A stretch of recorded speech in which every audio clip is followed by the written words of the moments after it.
Hello.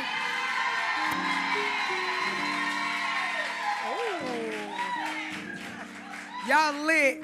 So this is Love Dorsey Live on everything. So I'm Love Dorsey, and again, Love Dorsey Live on everything. And when I say on everything, what I mean is be prepared for the experience. We're going to talk about everything. Trigger warning. We will talk about trauma. A lot of you guys, you know from seeing me on social media that I don't hold back. So I'm not going to hold back in this room. A few of y'all will be asked to come down. We'll have some serious, deep conversations, but it's all in the name of healing, right? I want to start off by saying, when you hear me say let's unpack, we pivot into a new topic, right? So I'm going to start off, and I want y'all to really go in your mind, go in your thoughts, get in your head, because that's what I'm trying to do. I'm trying to get up in your mind, get up in your thoughts. The first thing we're going to talk about is conflicting desires, right? And I'm going to say it again, conflicting desires. So I'm going to have a seat because some of this stuff is heavy that I'm going to talk about.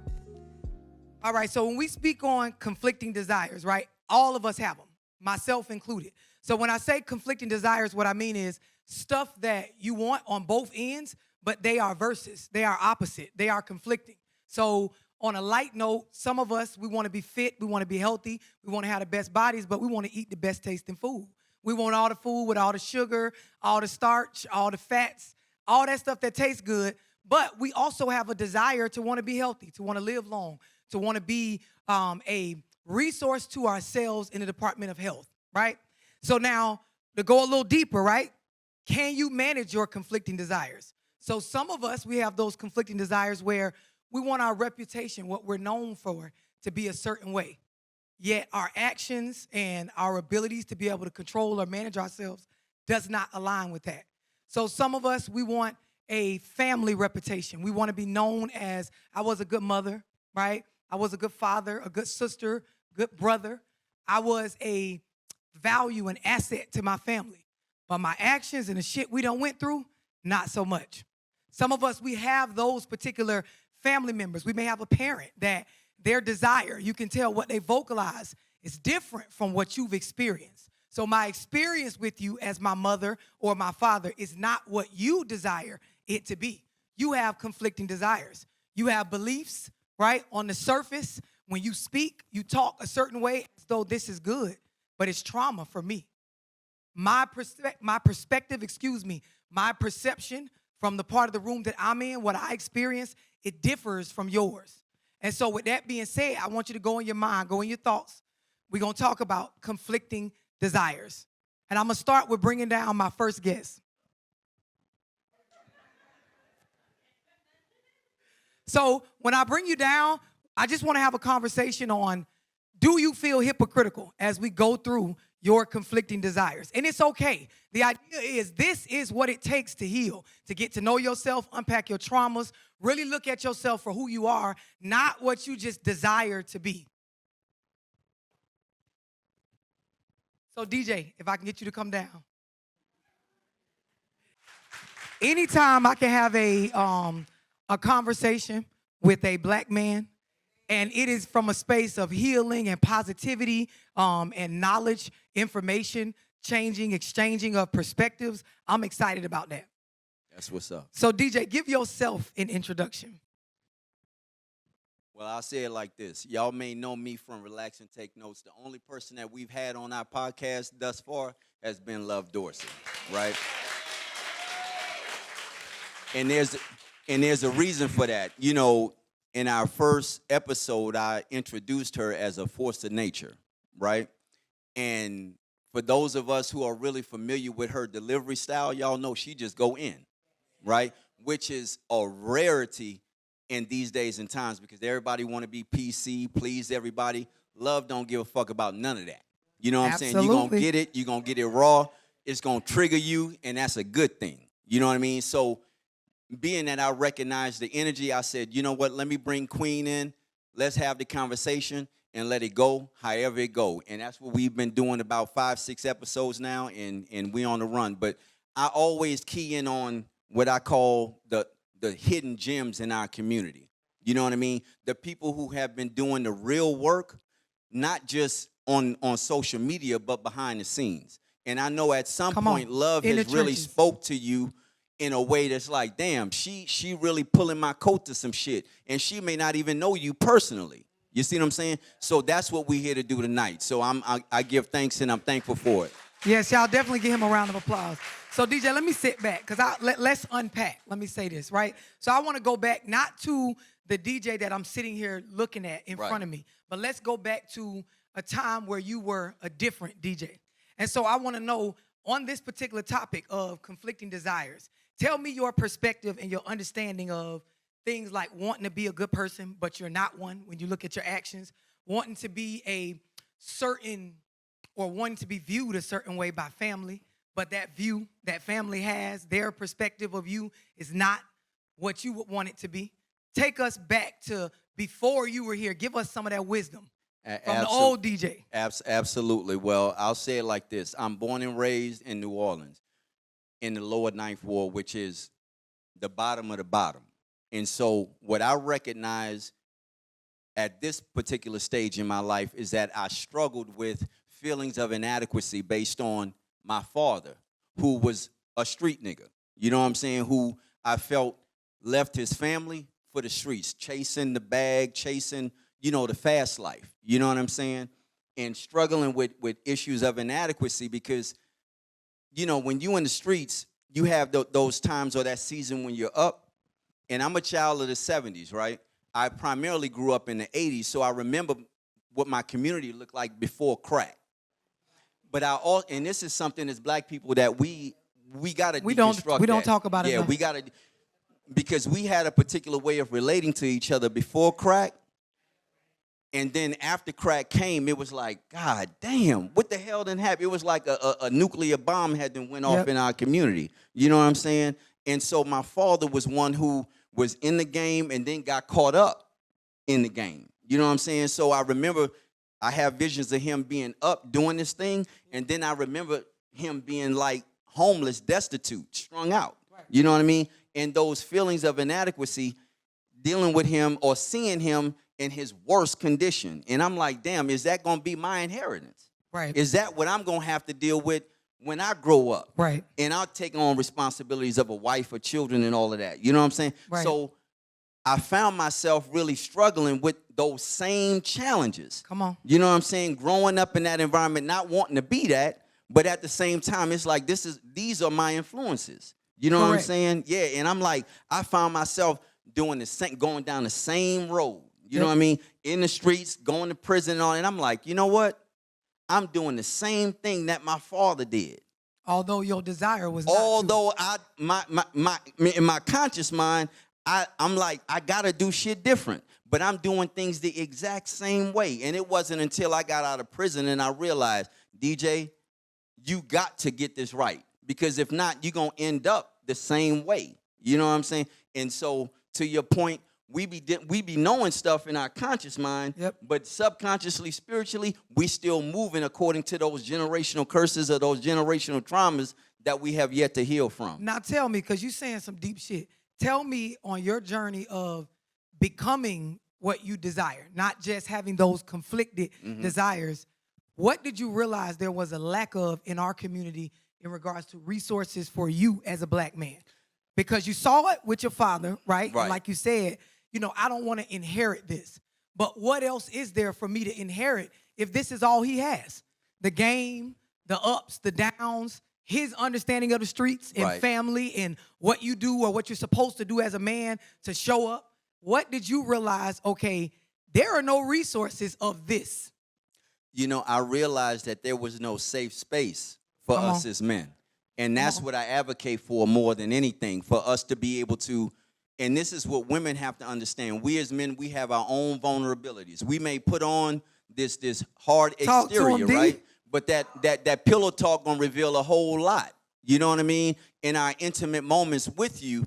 And so if you don't know how to really be the healing agent to that man when he's pouring out to you, when he's sharing his vulnerabilities, and when you in your feelings and you throw that back up in his face, you don't realize that you set that man back a whole decade, straight up. Because he already don't have a safe space. The society put him in prison. He may have gone through literal prison. And then if he don't have that safe space to confide in you, his fears, because we as men, we have fears too. Come on. We have feelings of inadequacy. We have things that we feel like we may be lacking. And then when we have that safe space to be able to share those things, you know, the last thing we want to do in a moment of where there's stress on a relationship, you throw that back up and you weaponize that. And it's like, you know what? That man may not trust no woman ever again to be able to express that. You know what I'm saying? And that's real. You know. So let's unpack for a second. If there's a woman here in the audience and she was open and willing to take direction in this particular space, meaning offering that man in her life, could be a son, a brother, a cousin, uncle, whoever, some sort of space of safety, what advice would you have on how to go about it? Because we talk a lot about what we don't have, what there is lack of. Where do we start on fixing it? From a black man to black women to women in general, where do we start? You know, that's a great question, love. I always say we as black men, we have to have a different way of relating to our women, different from the dominant society, you know, i.e. other folks. You know what I'm saying? Because we have a different history. We have a different cultural background. We have a different way of relating to each other. You see what I'm saying? And if I'm held to the same standard of Elon Musk, I ain't gonna never measure up, y'all. I'm just being straight up with you. That ain't me. So are you saying lower the standards? No, I'm saying have a different set of criteria by which we look at our men. You see what I'm saying? Okay. So again, recognizing what we as black people or men and women are up against, like off top. Right. You see what I'm saying? And giving some grace and latitude to that man and understanding as you're learning, he's learning as well. Right. He may have come from a home where there was no man. So he may not be able to walk fully in that masculine way like you want him to. He's figuring it out. Just like you may not have it all figured out. You see what I'm saying? And so when there's love, when there's compassion, when there's understanding, when there's empathy, and it's like and you're clear on what the mission is. You see what I'm saying? And understanding that some of the things that may make you uncomfortable may not be necessarily wrong. You have to understand some of the things that the man do may make you uncomfortable, but that may not necessarily be wrong because you may not have grown up with a man in the house. Come on. You see what I'm saying? Come on. So that's definitely you biologically worthy. Want a man. It's applause worthy. You want a man. You see what I'm saying? But you ain't used to coalescing and navigating the space with a man. So when he show up in his masculinity, that may make you uncomfortable, but that may not necessarily be wrong. And the same with us. You see what I'm saying? So she may not be exactly like mama because she ain't grew up like mama. You see what I'm saying? It's a different day and time. You may have to teach her how to cook. She may not come already knowing how to do these things based on the brokenness that she's experienced in her background. So we just got to, you know what I'm saying, have that level of empathy with each other and be like, you know what? Let's create that mission statement like you always say. Let's get on the same page and let's work this thing. Yes, definitely clap for him. He always set the play up for me to come right in. So going back to these conflicting desires, and you're scratching the surface, right? I want to just dive in. In our culture, we do not see families doing what he's describing. So when you talk to us as black women and you ask us to do something that we don't have an example of, you ask us to paint a picture with no God, no beginning trace marks, right? It becomes a give up. I'm not even going to say difficult. I'm going to say we give up from the start. We give up before we start. You're asking me to do something.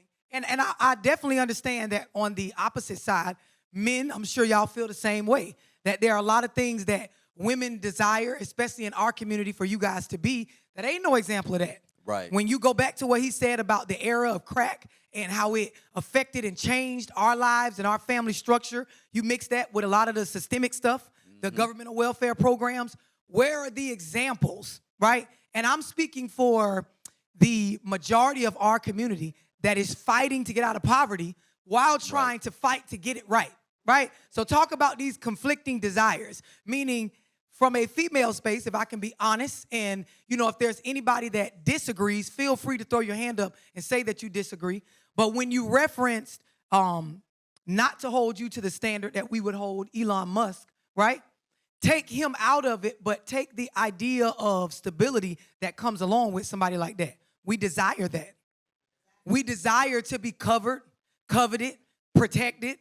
We desire to be heard. We desire to be in a space with somebody that you could feel the love. It's not just, oh, he said he loved me. He texted me he loved me, right? Last week after the fight, we made up. He told me he loved me, but that you feel loved. And a lot of us were broken. We are broken. I'm speaking for the women that are willing to be honest, that trying to find love in a black man's arms, I got broken. I got broken. I got broken. I broke down, you know, and I don't know where to go from here. Right. I gave up. From a black woman to a black man, I gave up. And this is the voice of a lot of our women. What would you say to that if you were the voice in this moment for black men? You know, I always say, and we've talked about this on the podcast, when black has become synonymous with pain, Yeah. right? Come on, clap There's for that. Clap for that. You know, we're to a point now to where that's damn near the case. Black is synonymous with pain, so there creates an innate need for us to escape that, right? To escape the very thing that causes us pain. So it's almost like we got to be counterintuitive. Because where the pain is where the healing is. Like you say all the time, what triggers you is where the work is. Right. You know what I mean? Talk about conflicting desires, because I want to be black, but I Right. don't want to go through all that pain. No, you don't want to go through that pain. I love being black, but I don't want to go through that. Talk about conflict. Right. I get you. You don't want to go through that pain. But that's why I say, sit with that man in your life, and men, sit with that woman, and y'all create the mission statement based on how y'all are going to get free of the pain that's associated with being black. You see what I'm saying? Y'all create that. It may not look like what me and my wife have, but as long as it serves the two of you, y'all are good, and y'all stick to that. Y'all stick to the mission of getting free, because guess what? Getting free may not always make you comfortable. Getting free may not always make him comfortable. He may have to work 2 jobs. You see what I'm saying? You may have to take on more than what you thought you were, because we be living in this fairy tale world. You see what I'm saying? And so when you get real and you begin to really peel back the layers, you be like, you know what? I'm in this with you. You're in this with me. Let's create the mission statement. Let's stick to the script as to how we both get free of this particular thing. Because we, like you said, we both are inheriting generational traumas. He may not even be articulate enough to express it, but you see it on his face when he get home from work. Baby, what's wrong? He may close up, lock up, and may not even share. But as long as you create consistently that safe space for him, he'll begin to open up and share with you what his vulnerabilities are. And as long as you don't throw that back up in his face in a moment of stress on a relationship, you'll get that king that you've been wanting. You see what I'm saying? Just like he will. When you go off and you and your emotions, and he know how to speak to you in that way that calms that storm in you from what your father was not able to give you. You see what I'm saying? And he can speak in such a way to be like, baby, look, regardless of what, I don't give a damn if we got to eat potted meat and baked beans. We gonna make it, because I ain't never giving up on us. You see what I'm saying? When you got that level of love and dedication, man, that's what our great-grandparents had. You see what I'm saying? When they had little or nothing, that's what they had, and that's what sustained them. Conflicting desires. And I'm saying this because I don't want to eat the baked beans in the struggle. I know, but I want but the it's temporary. I want the black man. But it's temporary. Right. So now, along with this concept of conflicting desires, my point is to get y'all minds going on, can you manage them? Because what he's describing is managing conflicting desires. Absolutely. I want to bring, because we have another brother that wanted to get in on the conversation. I want to bring you down. Come on. Come on, because I want you to be heard. Yeah, come on down. Come on, King.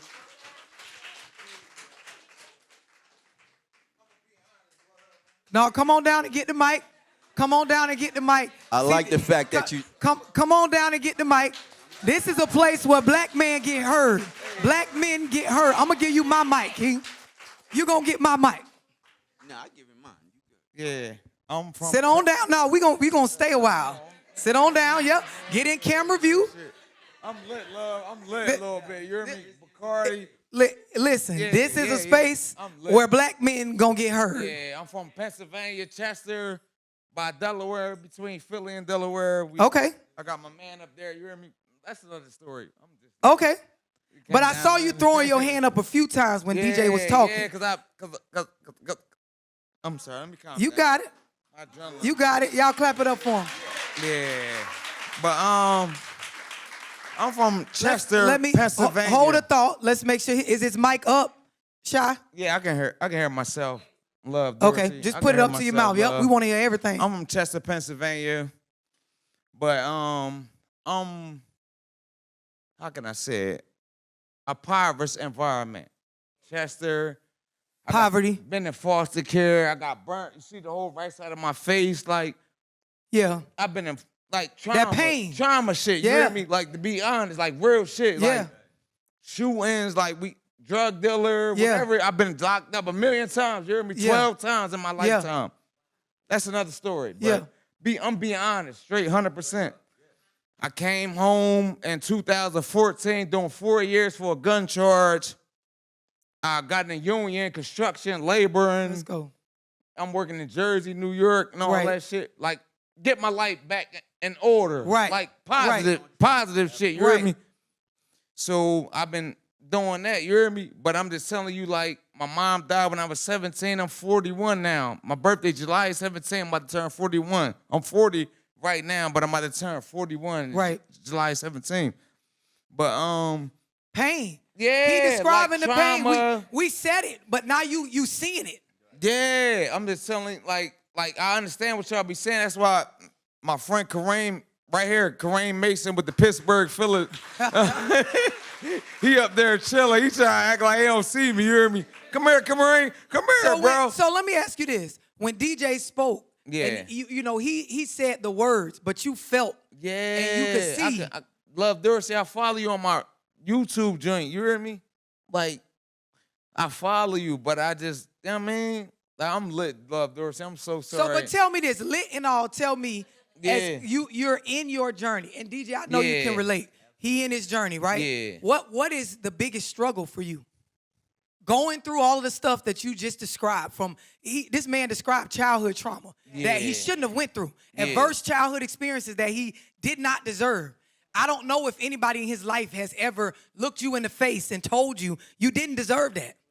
That wasn't supposed to be for you. Oftentimes when you black, you told this is your story. You know, everything happened for a reason. That wasn't supposed to happen to you. When you were an innocent child, those were not supposed to be your experiences. But what is your biggest struggle right now as you try to stay on this path of, you know, doing things right? To be honest, love Dorsey, like far as like the traumas that I got bipolar issues. I was on like medicine, like Remeron, Respidol, like I schizophrenia and stuff. Right. Like I snap out like in a heartbeat. Right. But I got 302 a couple times, but I learned to control it, you hear me? Right. But I'm gonna be honest, like gun I don't want to go that far, you hear me? But no, but this is what I love about what you're saying, like, right? I'm and sorry, you saying no, you saying a lot. Listen, you're saying a lot. And anybody that's woke, they can understand. You are saying, regardless of what you think, no, you are saying a lot. Nah, you good. And this was sit down, don't go nowhere yet. Don't go nowhere yet. Because we gonna speak to it. Yes, it was so necessary because when you guys hear me speak on, and we gonna get to it, we gonna no, you fine. You see, this the thing, y'all. I'm gonna say it like this. Talk to him, DJ. I'm gonna say it like this, bro. Bruh, look. You ain't gotta run from nothing. You see what I'm saying? Listen to me. You ain't gotta say nothing because everything that you done been through, if I ain't went through it specifically, I understand. I know what we be going through. And like I said, that's why I opened up with Queen and said, we all dealing with feelings of inadequacy like we don't measure up, y'all. I'm talking about black men. This is what we be dealing with, whether y'all know it or not. You see what I'm saying? Let you make me cry. Regardless you ain't of him. Straight up. We all dealing with this. We all dealing with, we coming to y'all broken. You see what I'm saying? But I'm telling you, healing is on the other side of that. So y'all know what y'all be going through, but we be suffering in silence and oftentimes self-medicating. You see what I'm saying? And see, right, we ain't trying to show no weakness or vulnerability. We got it all together and we suffering inside because we trying to be somebody that we not. You see what I'm saying? I'm telling y'all, stop holding us to that because that shit is putting us in prison. Come on. We trying to get free. Ladies, no matter what we go through, like as men, we did so much stuff like street stuff, shootings, murders, like jail time. Yeah, take the mic. Like all that stuff. Like my friend right here, he with me. Come here, feet, man. He like, I'm a hang back. Yo, we did so much deep. shit. Like I'm 41. When I was 27, I'm bipolar. I've been 302 like 4 or 5 times. Bipolar. I used to smoke wet. PCP. That's what they in Philly they call it wiggity. Wiggity. I was crazy. My dad and I'm watching the TV. I'm lit now a little bit drinking. Not on no drugs, nothing like weed or nothing, but I'm just drinking. I'm lit on that note, you hear me?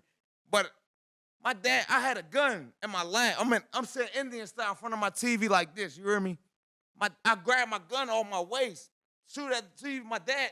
My brother and my dad had the strong arm me take the gun out of my hand, took the clip out, like, yo, you drawing? Like, they 302 me, crisis center, like, psych reaction ward. I'm going to say it like that. Crozier Chester Medical Center.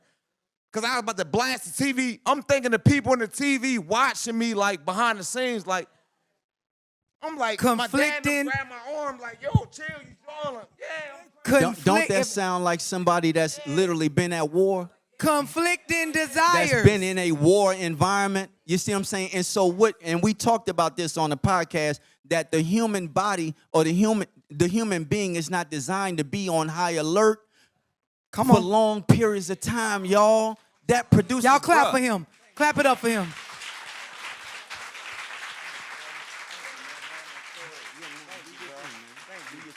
But that's how we becoming. You nearly that's how you we almost becoming. made it. Nah, stop, love. Yeah, watch you on YouTube. You hear me? Keep up the good work. I'm going to tell y'all, he described, listen, I love that he came down.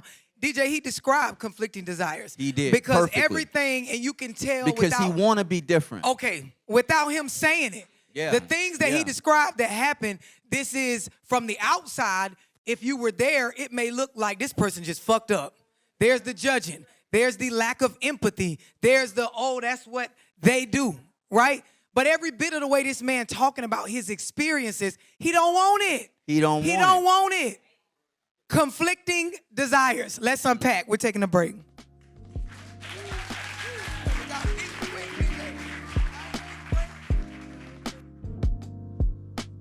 This is why I gave the trigger warning. This is why I said it's Love Dorsey Live on everything, because literally in this room, I'm willing to talk about everything. DJ, give us that piece of information that can just take us from where we just went. Absolutely. When we go through these traumatic events, right, and whether daddy is not in the proper place or mama is not in the proper place, we have no way to process that pain. We have no way to process that trauma. So guess what happens, y'all? We stay in that place. Come on. And that's what we just witnessed.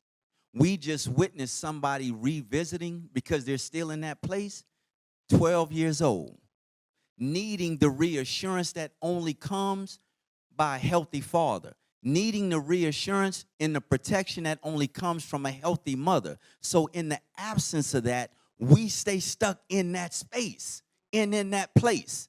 And then we show up because biologically we want the desires of a woman, but we still 12. Come on. Because we ain't never had the people in the experience enough to process that, to recognize it for what it was, like you said, love, trauma that you wasn't supposed to go through. Absolutely. And you probably get never told, you will probably never get told by those that were involved in you experiencing that trauma that you weren't supposed to experience that. And unresolved trauma all always leads us to self-destructive behavior. Come on. That's what's so, I'm going to say that again. Unresolved trauma always leads us to self-destructive behavior. It may just manifest itself in different ways. So Y'all that's clap why that it's up. important for us. That's why it's important to understand what we be going through and get the necessary therapy so that we can process it properly and move on so that we can now be the full mature adults that we are destined to be. I want y'all to know, if you are looking to hear more from DJ, don't leave without plugging yourself in. Let them know where to go find more, because you're on that journey of healing our people the same as me. So Absolutely. Thank you, love, for that. You can find us on Relax and Take Notes podcast on YouTube. Relax and Take Notes podcast. thank you, DJ. Thank you. Thank you, Queen. Let's unpack. So we'll give him a chance to make it back to his destination, but relationships. Ooh, all the women say, why they said that, Frank?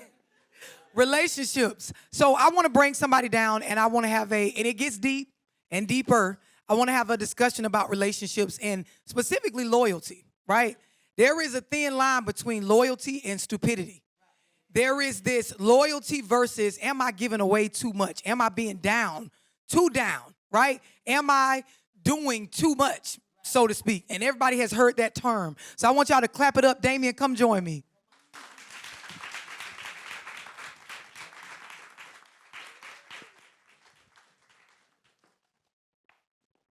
So this is Damienne Flagler, and I'm going to let her, the same as the other guests, introduce yourself, because the audience may not know who you are, what you represent, your brand, what you stand for.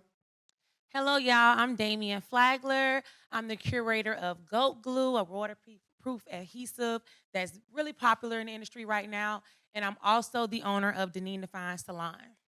She a boss chick. So loyalty versus being used. Loyalty versus giving away too much. Do you have an opinion or a perspective on, in relationships, intimate relationships, how far do I go? How much is holding my man down too much? Or vice versa? I definitely feel like you definitely have to be careful with how much you overly give, because relationships should definitely be all about reciprocation. Like, I should be giving what I'm receiving. And sometimes you might have one that's giving a little more on the end, because there might be one or the other that may have a little more to give. Right. But you have to be very, very careful with giving so much of yourself, because some people can start loving you for your hand and not your heart. So you have to be very, very mindful of how much you're giving of yourself, because if you're constantly, I am in an industry where I am almost like a therapist, right? We get our hair done, you know, we feel like a different person. We almost like therapists. When you're talking about stylish, it's more than just hair. It's deeper than that. So when your clients sit in your chair, them kind of unpacking without you asking the stuff they're going through. Exactly. So you are, for me personally, I'm already like being drained throughout the day. So you talking about a relationship, when you coming home and you are already drained, you want to make sure your cup is being poured into, as well as, you know, you're pouring into their cup, because you could be left pretty empty. So when you're talking about whether it's you're pouring into them with love or finances or resources, you just want to make sure you're getting that same fullness that you're putting out into that person, because y'all want to balance each other out. You don't want to sit there and be drained, or you don't want to take advantage of somebody, and you don't want that as well. So you have to be very, very mindful of what you're giving off for that person, because it's not like they're going to say, oh, don't give me too much. They ain't gonna stop you from giving. You get what I'm saying? Ain't nobody gonna tell you, oh, that's too much. Don't give me too. No, they gonna receive and they gonna take as much as you give. So you want to make sure you're limiting the things that you're giving out, because when you're left empty and they're not able to pour back into you, now it's gonna create issues, right? Then you mad. You can't be mad at nobody but yourself. Now so everything she's saying is easy to understand, right? Unless you're trying not to understand or you're married to disagreeing, it's simple to understand. So, Damienne, let's talk about it when you're in that project mode. And when I say project mode, I'm not talking about the projects. I'm talking about when you've been with me through a lot of stuff and now I'm a project, meaning you are committed to seeing me through this. So I might have went to prison. I got out.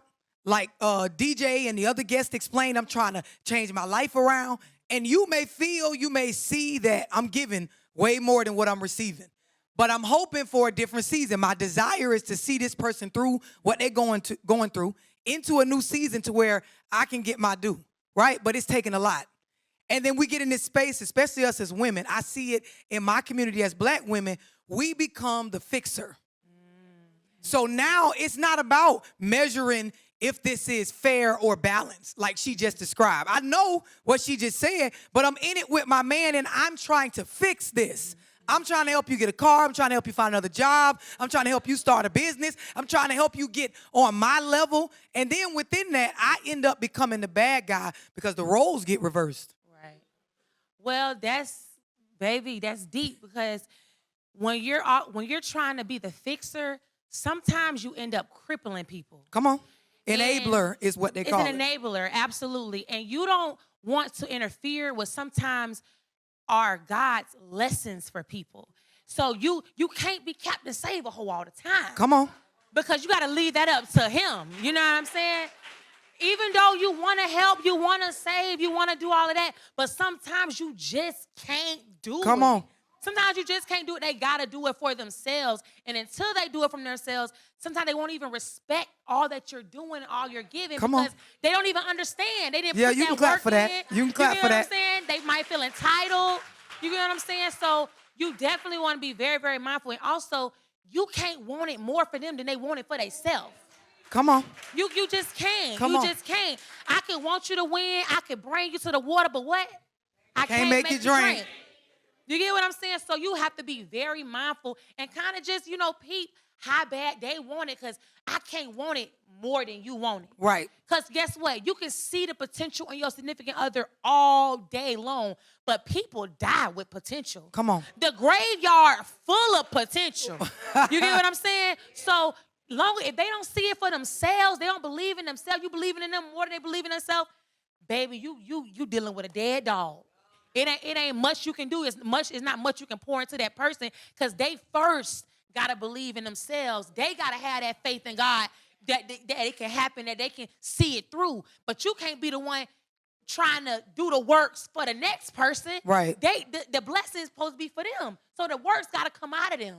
Come you on. know what I'm saying? So, boy, that's a tricky. Now, listen, if you notice, I sat back because she went to preaching, so I had to sit back. Don't get me started. Now you know I'm gonna talk about God and all. But now let me pivot to a different area. We're ladies. Y'all say we're ladies. We're ladies, right? And so with being a woman, with being a lady, there's the feminine side. Mm-hmm. There's the nurturing, the empathy, right? And so when she says, "Say no, you can't want it for them more than what they want for themselves. You can't do it all for them." It sounds good. But when you get to the part where I'm a lady, I love him. Mm-hmm. You never been in that space where but I love him. But I love him. I know I don't need to buy this or do this but I love him. I just want to see him with it. Come on. I just want to see listen. Nigga, I know you supposed to win with me. You supposed to win with me, nigga. I'm going to buy him the suit because I just want to see him in a suit. I want to see him in a tie. With the tie. Jesus. There is definitely a deeper side to it. Yeah. On the surface, this is what's common sense. It's not hard to understand. Yeah. But from a real perspective, when you love somebody, you're going to go hard. You're going to go hard by that person you love. Because it's just like I ain't a mother, but I remember my mama used to be like, I want you to be better than me. You know what I'm saying? And she wanted it more for you than what you understood. I ain't going to be like you. I'm going to be good. You know what I'm saying? But I get it. It's like you want to pour into that person. You just seeing beyond what it is right now. And when love that person, you don't want to see them struggle. You don't want to see, especially when you can help, you trying to lay it all out for them. But sometimes it just is not supposed to come from you. Because God is a jealous God. You know what I'm saying? And if you interfering with, sometimes you go through things and he have you, experience a lot in your life because he's trying to reroute you back to him. Sometimes we get a little too distracted and we feel like it's us. I'm doing this. You know what I'm Because saying? I can love do it. him. I love him. I can make this work for him. God, taking too long. Who are you to tell God, he taking too long? But we say it. We say it. In this room, we're going to keep it real. We say it. And to her point, seeing more potential in someone than what they see in themselves, it's not a bad thing on the surface. It becomes a problem when you become the problem, meaning you are working on them more than you're working on yourself, more than they working on themselves, and then it starts to show up in your attitude because for us, as we say, I'm a lady, right? We turn into a damn man. Absolutely. We start manning and head of household being and very bossing masculine over the man. Yeah, because by nature, we want to be submissive. We want to have a soft girl life and Conflicting stuff like that. desires. What? You know what I'm saying? It's like I prayed to be the giver, right? But then on the same time, it's like it could be very draining. Yeah. And also, sometimes when you're going so hard with trying to help people find themselves, you lose your own path. You know what I'm saying? And the enemy will use the people that you love to discourage, distract, and deter you from the path that God has from you. So you got to be very mindful with, who you love and how you're loving them, because that love can bring a lot of pain. It can bring a lot of, we just spoke on pain, right? Yes. And that's with any race for real Right. when we talking about love. Right. No, you definitely preach it. I'm going to say this, right? If you're paying attention to the conversation we have in this room overall, a lot of what DJ said prior to her coming up here and what she's saying is difficult to navigate the two. Yeah. Because you just had a black man up here explaining the concept of don't give up on me. Don't judge me. See it through. Yeah. Let's not lower the standards, but let's get a different understanding. Yes. And then you have a woman here explaining, and this is why I picked this topic, to follow that. I can't lose myself trying to help you find you. I can't get myself hurt, right, from trying to stop you from hurting you. Yeah. So we have to find that balance. Mm-hmm. Have you ever experienced a conversation, right, with a black man in a relationship where you try to express your no? I can't do anymore. Like, I've done enough. Here's where I have to either see you take the reins or I got to get off the ride. I can't even say, honestly, that I've had a conversation like that to where it was communicative. Very clear.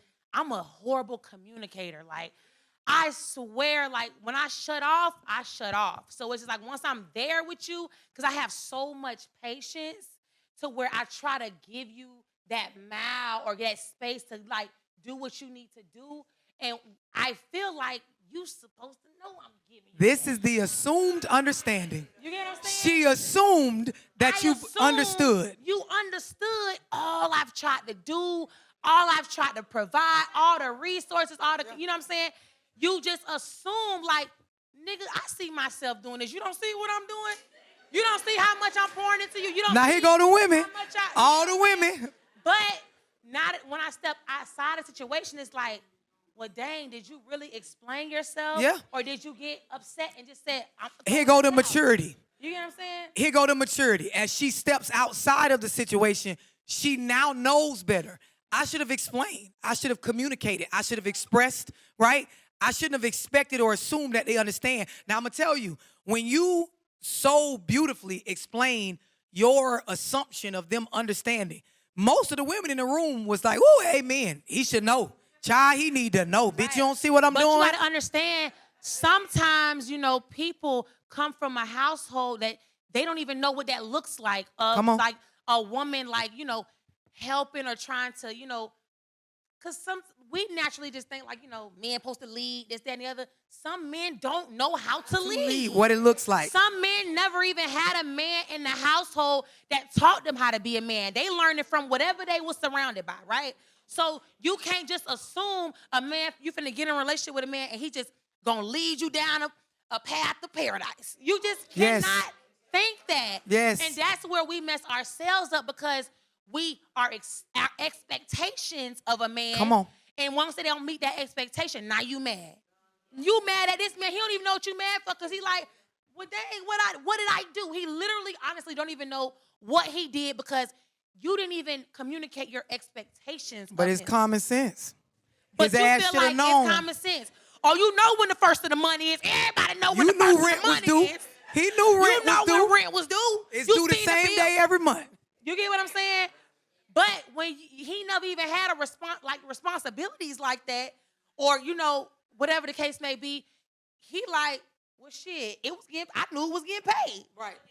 It goes back to what I said earlier, even speaking from the woman's perspective, but now speaking from the male perspective, you want me to accomplish or do something, paint on a canvas a particular picture that I have never seen before. Never seen it. Without the examples in our community, what she's saying is so accurate on both ends. There is the perspective and the view from our corner as the female or the feminine figure in the relationship. And then from the masculine side, I could see, because I've had these conversations, well, men will say, well, you've been doing it. You've been doing it. And this is when you start to realize, okay, I may have helped too much. Too much. Now the loyalty has turned to where it reversed the roles. I'm the problem. Because what he's saying is very accurate. You've been doing it. You paid it last month. You paid it last month. And when I didn't have it last month, you were okay with it. Yeah, you exactly. You paid it. Yes. They get very used to the independency that you have. So it's like they, oh, well, she don't need me. Yeah. She don't need me. Or Damienne, I thought we were working on our relationship and I thought this was fine for this season. Mm-hmm. Sometimes it's not about, oh, he using you. Sometimes his understanding of what we're doing is just different than yours, meaning I figured for the next few months, me coming up short wasn't going to be a problem because you got it. Men understand simple math, right? Simple math. You don't got to complicate it, right? If you up right now and I'm down right now, take care of majority because you're up. That's just my basic understanding. No deeper than that. No, I wasn't trying to play you. No, I wasn't trying to use you. No, I do love you, right? My understanding was different. And then when you shut down and you leave me without a conversation, my experience with you, your reputation over here is not what you desire it to be. So she left. She left me. But if you ask me, right, I don't really understand why she left. I feel like she might have been messing with another nigga. Because when she left, there was, like she said, there was no conversation. And this is so relevant because what you expressed is teaching us as women to grow up. To grow up and have the real conversation. Stop being a victim. Stop blaming and get an understanding. Stop assuming that someone knows what you know and their view is the same as yours. You got to communicate. Communication save relations all across the board. You cannot just assume someone knows how you're feeling, what you're thinking, what you need. You get what I'm saying? Because you can look at somebody and just feel like they got it all. You get what I'm saying? They're not going to just, you can't judge a book by its cover. So you have to be very, very communicative with your being, all of you, if that's that person you're trying to spend the rest of your life with. I love what she shared. Y'all clap it up for Damienne. Thank you, babe. I love you. Tell them, before you get out of here, let them know on social media where they could find you. You can find me on all platforms at DamienneFlagler. Say it one more time. Say it one more time. One more time. That's Damienne Flagler, DamienneFlagler. Hey. Thank you, babe. Y'all welcome. We'll take a short. So we're back, still on relationships, and Damienne said a word, right? She put a lot in perspective, and it was very easy to understand. You just have to weigh in what really goes on when feelings are involved. So staying on the topic of relationships, there is a pivotal point, and let's unpack, right? When there's either nothing more you can do or nothing more you're willing to do. Nothing more you can do or nothing more you're willing to do. And the reason why this is so heavy is because male or female, a lot of times we are not in agreement with ourselves to speak out loud that, hey, babe, this is the end of the road. I'm no longer willing to do more. We wait until an argument and then we talk about what we ain't gonna do. We wait until there's a beef or a riff or something going on with the kids where we can visibly be seen stressed out. And then we express what we're not gonna do. But we made that decision back before we ever got stressed out.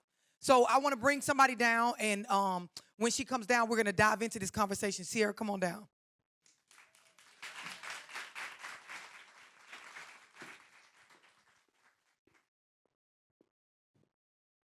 Hello.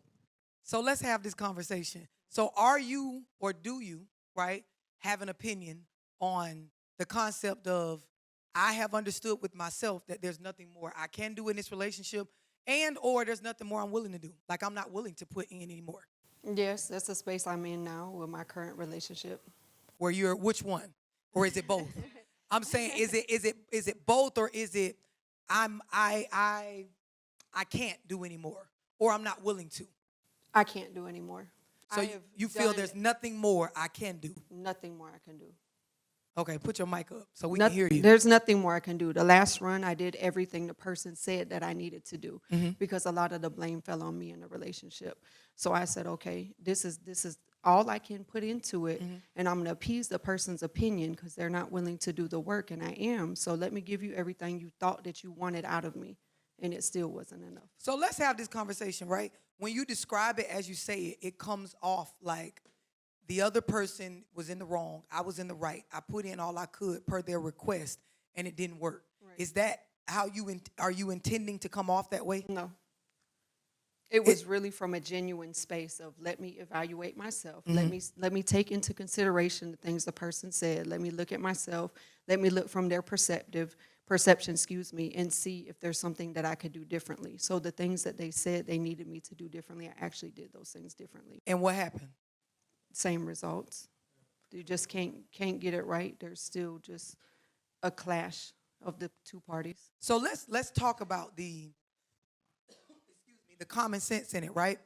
You tell me I need to move different. You don't move any different while I continue to move different, expecting that both of us will have a different result. Does it make sense when I'm saying it that way? No. When you were in it, it made sense though. When you were you were making the changes to you per this other person's request, and they were changing what? Nothing? They weren't receiving the changes, or the changes didn't affect what they insinuated they would affect, as if we would have a successful relationship if these things were different. So why did you do it? Was it just, and when I'm saying why, I want the bigger picture of why. For self.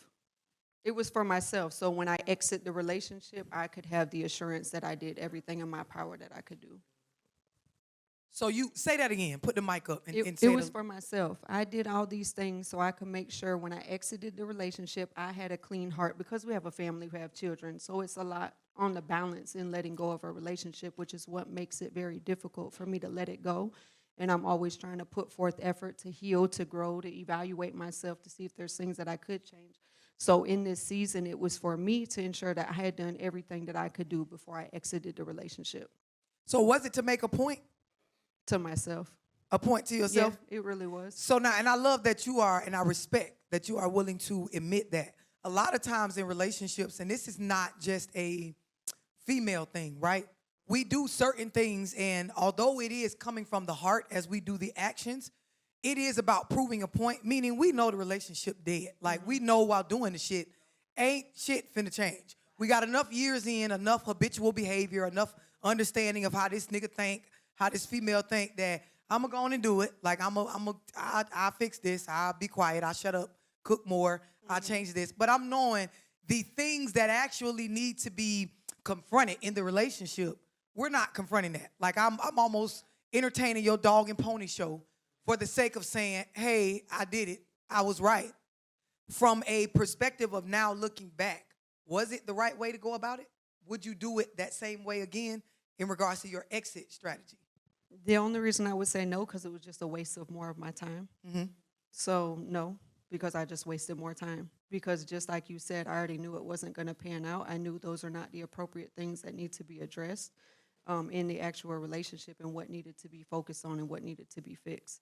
So no, I wouldn't do it again because it just prolonged the inevitable if the relationship is not working out. I love what she's saying.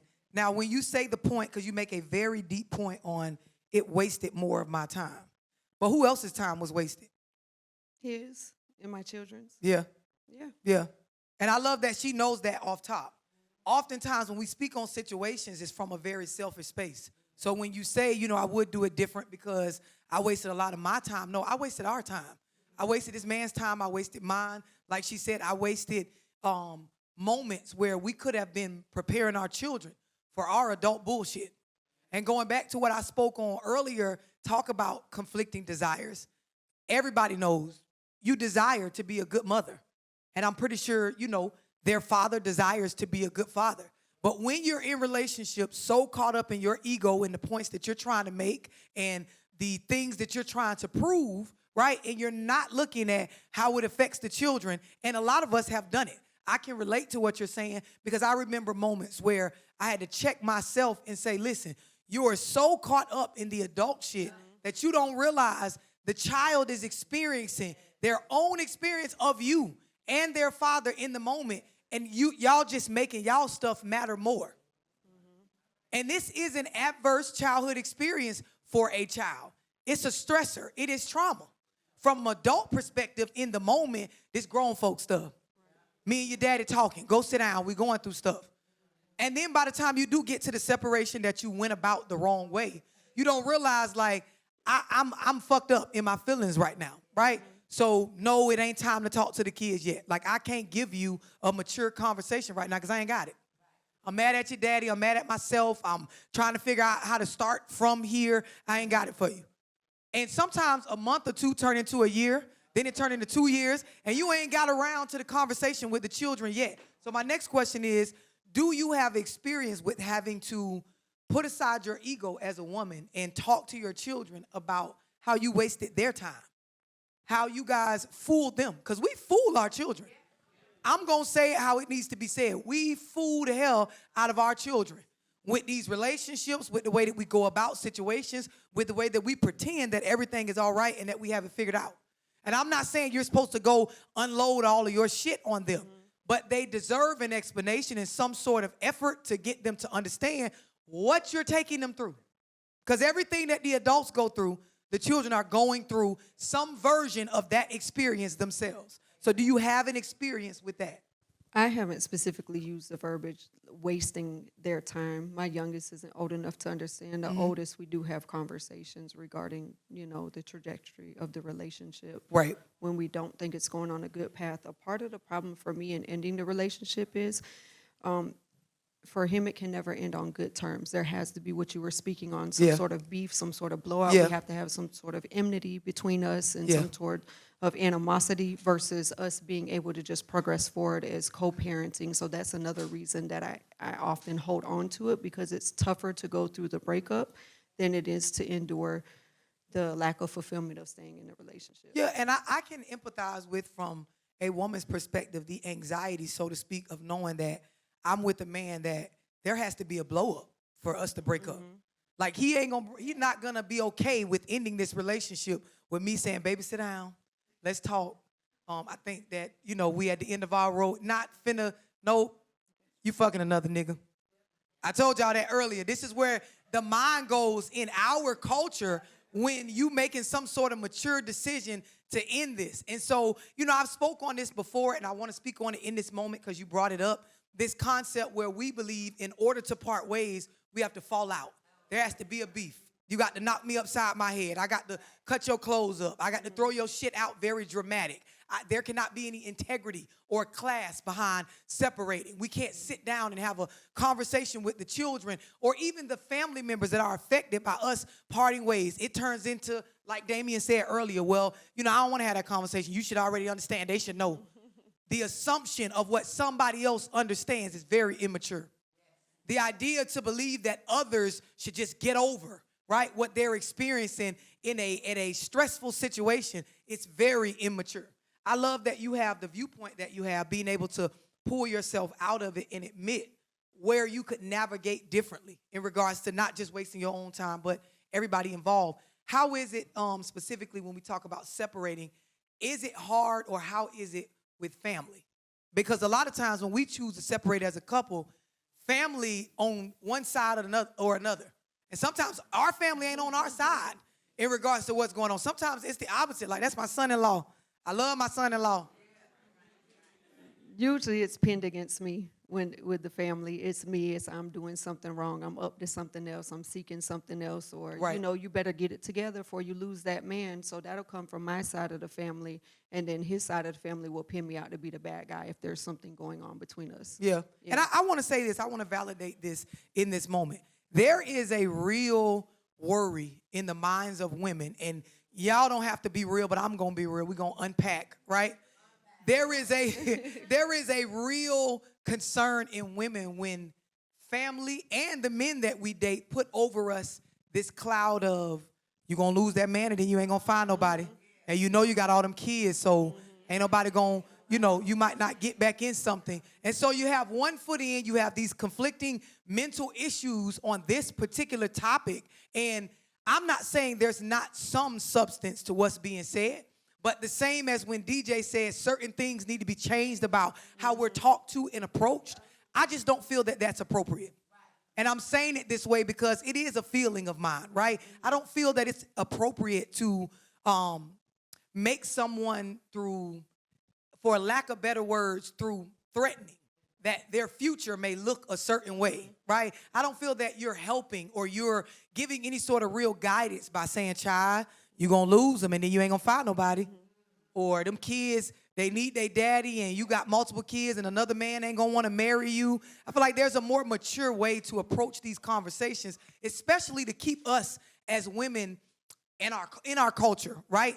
In this space of vulnerability, in this space of being feminine, because who wants to open up to somebody that is going to judge you based on the way your life's set up from a space of just, it comes off like beating me down. So for me, it could be said in a very much more informative and mature way. Do you agree or disagree? No, I absolutely agree because we need more resources to be successful in our relationship. So I feel like if someone weighs in, you should be able to weigh in on how we could fix a relationship or the things that we could work on or give us resources that we could lean into versus making a judgment on what my life would look like or their life would look like if the relationship didn't continue. So now I'm going to say this. Give me a second. Because I'm going to say this, right? When we separate, when there's a breakup, we're talking about breakups right now, right? Because I can hear the brother in the back and I understand his concerns. I picked up bits and pieces of what he was saying, right? And I want to have this conversation. So from a space of breakups, and this is what we're really discussing, separation in a relationship once you realize, like, there's no more I can do, there's no more we can do, there's no more I want to do, there's no more we want to do to build this relationship.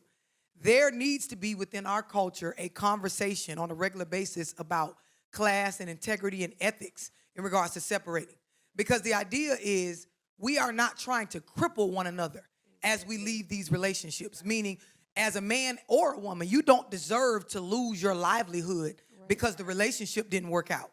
And I think for a lack of a better approach towards one another, similar to what I was explaining about when women get told things like, well, if you break up with me, you got all them kids, nobody else ain't gonna want you. For a lack of a better approach to the conversation, it leaves us where we feel like, I don't care if he get fucked over in this process. I don't give a damn if he leave with nothing. Get your shit, get out.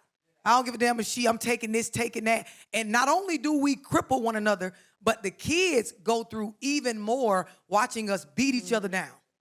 And that's genuinely what is happening. So for me, I have a real concern when I talk to people on therapy calls and consultations about separation. Are you leaving each other stable? Or is one person getting royally fucked over out of their basics through this breakup? And in order to call yourself an adult, a good person even, right, you have to care that through this separation, one of us is without a place to live. One of us is without safety or security for the night. One of us is in a space where everything about just the basics has to be rerouted or reinvented while they watch us walk off into the sunset. And there is this thing in our culture where not just from women to men, but men to women where we think that this is okay. We think it's okay. For a lot of y'all, even listening to me say this, it doesn't sound harsh, but it's fucked up when Wednesday night we both had a place to stay. Thursday night, I'm at my mama's house with all my stuff. You at the house with the children, but I have no real plan for moving forward because why? We got into it in the moment. The relationship probably did run its course. No disagreement that this is not working. But you're left with your basics and your stability, and I'm left to start over. And then when you implement race into this, I'm a black man, and I'm just supposed to tolerate it and take it. When already I am beat down the most behind every other race and you as a black woman. Right. And so we don't, from childhood, absolutely. And so we don't have this conversation enough that there does not have to be, like you said, some grand giant blow up for us to separate. And this is why bro got so angry, because he said a few words and he was telling the truth, right? It may have been disruptive in the moment, but there are so many resources and remedies for us when, if I get put out with my children today, right? There is a lot more resources within the community, and y'all would even help me differently than if my man said, hey, I got put out, Frank, last night. I don't got nowhere to go. Coming to another black man, he might get a day or two worth of safety or a little bit of stability, but from there, get your ass up, nigga, and get on. I can only do so much. But the woman and the kids, or just the woman, now come on in, stay as long as you need to. You don't have no money. I know you're working on getting your welfare, your assistance. And so it puts a space of, if we gonna separate, it gotta be some big blow up for me, because I'm finna lose a lot. And I believe that's where management of emotions come into play. Absolutely. And however to operate from a church standpoint to say, hey, I don't think we're compatible, so we need to plan on separating and do it strategically versus abruptly in the moment, in the middle of emotions. Now, what she said makes a lot of sense, right? It's easy to understand. Like I've been saying, it's easy to understand. But now let's look at the real side, right? You want me to manage my feelings, right? And I'm the one that got to start over. I'm not even saying that I'm not supposed to be the one to start over. All I'm saying in the moment is, when we talk about real, and this is what we have to discuss more, I need to manage my emotions, but I'm the one that got to rethink where I'm going to live, where I'm going to put my clothes, how it's going to feel in the household with my mom and them now that I'm starting over at 35 or 34. The people that's going to ask me, hey, bro, why you back at mama house? You and Sierra broke up? Y'all understand what I'm saying? The things that we had tied in. And a lot of times when we talk about management of emotions, we don't talk about the opposite side. That as the female, a lot of times initiating the conversation of a breakup, it's from pure emotion.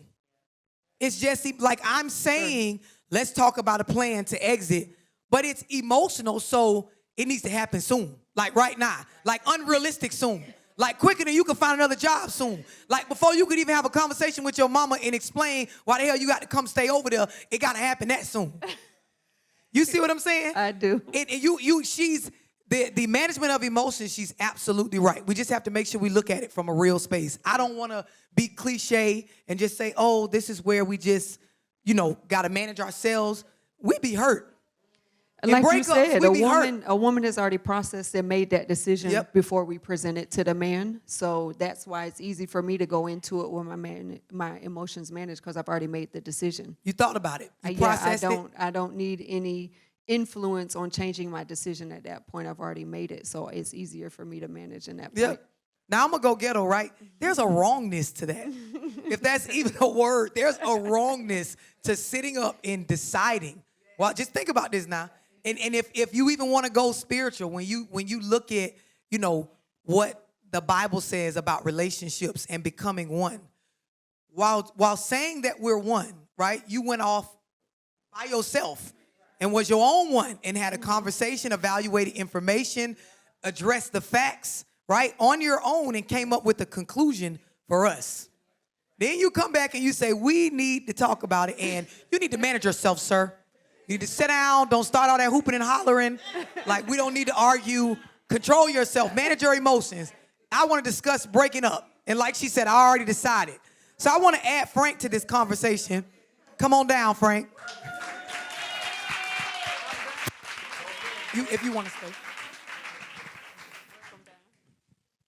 So, Frank, we talking about relationships, right? And we're talking about the pivotal point where you decide or you realize, one or the other, that there's nothing more I can do, or there's nothing more I want to do. Like, I don't want to do no more for you, right? And we're on this point of breakups and speaking specifically on this idea of separating. And as a man, I need you to manage your emotions and don't create no big fuss when you got to leave. And you might have to go back to your mama house, right? And there's certain stuff you had planned based on our household and us being together. I need you to undo them plans. Don't be mad. Going back to your mama house, be all right. And you better co-parent. Do not abandon these kids. You gonna call my phone about these kids. We gonna still cope and now suck it up, nigga. So now what do you have to say? Who the fuck you talking to? That's the first thing coming to my mouth. Like, I'm gonna look around. You must be talking to the damn kid. But this is for a lot of men. And Sierra is maturely, she's articulating from a very mature space. The ins and outs of what is wrong with how we're going about it, and I'm elaborating. But from your perspective, knowing that this goes on with men, what is your opinion on this topic? It's hard to say because it's based off of how we came up. But what relationships we done already been in, people we didn't talk to. So if we put ourselves in that situation, we already hurting already. So even if we get thrown out, that's times 2. So it's beating us up even more. So we try not to be violent. So what are the conversations like, whether it was you or a homeboy, where you get that phone call and it's like, Frank, bruh, she told me to get out. What do y'all discuss behind the scenes after? I'm trying to get in the game room. What's going on over there? If it's my dog, like, you can be 100 with them. You got to call a brother. You just can't call no friend. You got to call somebody that you believe they're your brother, so you can tell them anything and it won't hurt them. So what's your remedy? What's your advice? She told me to get out. Hey, man, right? You put yourself in that position, bro. Hey, I can hold you down for a couple of days, but you know what you need to do. But are you done? It ain't going to matter if you're not done. Woman can throw you out today. If they throw you out today, you still care. You still love them, but you just pissed for the second. Right. You want to leave. Your feelings going to tell you want to leave. And we can put it on your mind like, yeah, man, I'm going to get my shit together, man. I'm going to go get me a new job, get paid more. It sounds good, but tomorrow you lonely. Right. Tomorrow you miss her. But you ain't going to tell me that. You're going to say, man, I miss my kids. Now she pregnant again. Like that don't make no sense. Yeah. Like, so it depends on who you call. Like for real. That's really how it goes. Let me say this, because you saying some real shit, right? When I brought up loyalty earlier, right? There is this, and I've been waiting to ask a black man this, right? There is this, from what I see, this weird space with you guys in regards to going back to where you were clearly disrespected and you are not respected. And so I don't know specifically if it's, because I haven't had this conversation before, if it's inner low self-esteem, if it's not believing that you could actually accomplish or build something different. But a lot of men, after being shown that this woman is not willing, and she's allowed to not be willing to want to put in anymore, no longer respects you. The respect is not there. But like you just said, that pivotal question to your dog or your bro or your friend is, are you done? After being disrespected, it seems common sense that you should be done. Why are y'all going back? It's a lot of us, like, how we grew up. We don't know what half of that shit mean. You know what I'm saying? Like, if you give me a medical term or some profound word on how I feel, I'm going to tell you, like, damn, I felt like that. I was pissed off. And we calling it pissed off. So it's the same with respect. We grew up, our respect is, if you piss me off, I got to make sure you know not to piss me off no more. That's the respect for us. So even in a relationship, if you pissing me off, you're not respecting me. You know what I mean? So that's hard to really, like, unpack when you in a relationship with anybody. But you what I'm asking is, having a real conversation, friends, maybe you were that guy that went back. Yeah, most definitely. I was one of them guys. My question is, because I know why women go back. 100. Like, I know, you know what I mean? I'm a woman. I understand why we end up back after we were saying, girl, I can't stand him. I hate his ass. He's so disrespectful. I know. I'm asking for you guys as black men, why do you go back? It's all emotions. I miss you. I got a place to stay. I got a bed. I got a refrigerator. I ain't got to put milk, butter, anything like that in it. She getting food stamps. Like, I'm getting something out of it. I'm getting something out of it, but at the same time, get sex anytime I want to. I can work this little small jobs here and there. Like, it's going to be the feel. Like, it's 100% feelings. It ain't got nothing. We're going to say we're a grown man at the end of the day, but it's the feel. Once you take all that shit away, I miss you. That's the first thing come up. I don't say I miss the couch. I miss the TV. I miss the bathroom. I miss the hot water. We don't say none of that. It say I miss you. So now we on the phone talking. You look so cute. You know you. So now, you know. but okay, so audience, Yeah. unpack this though. But okay, so cause she asking, hold on, she asking, cause I'm gonna let her ask it. She asking the surface level question.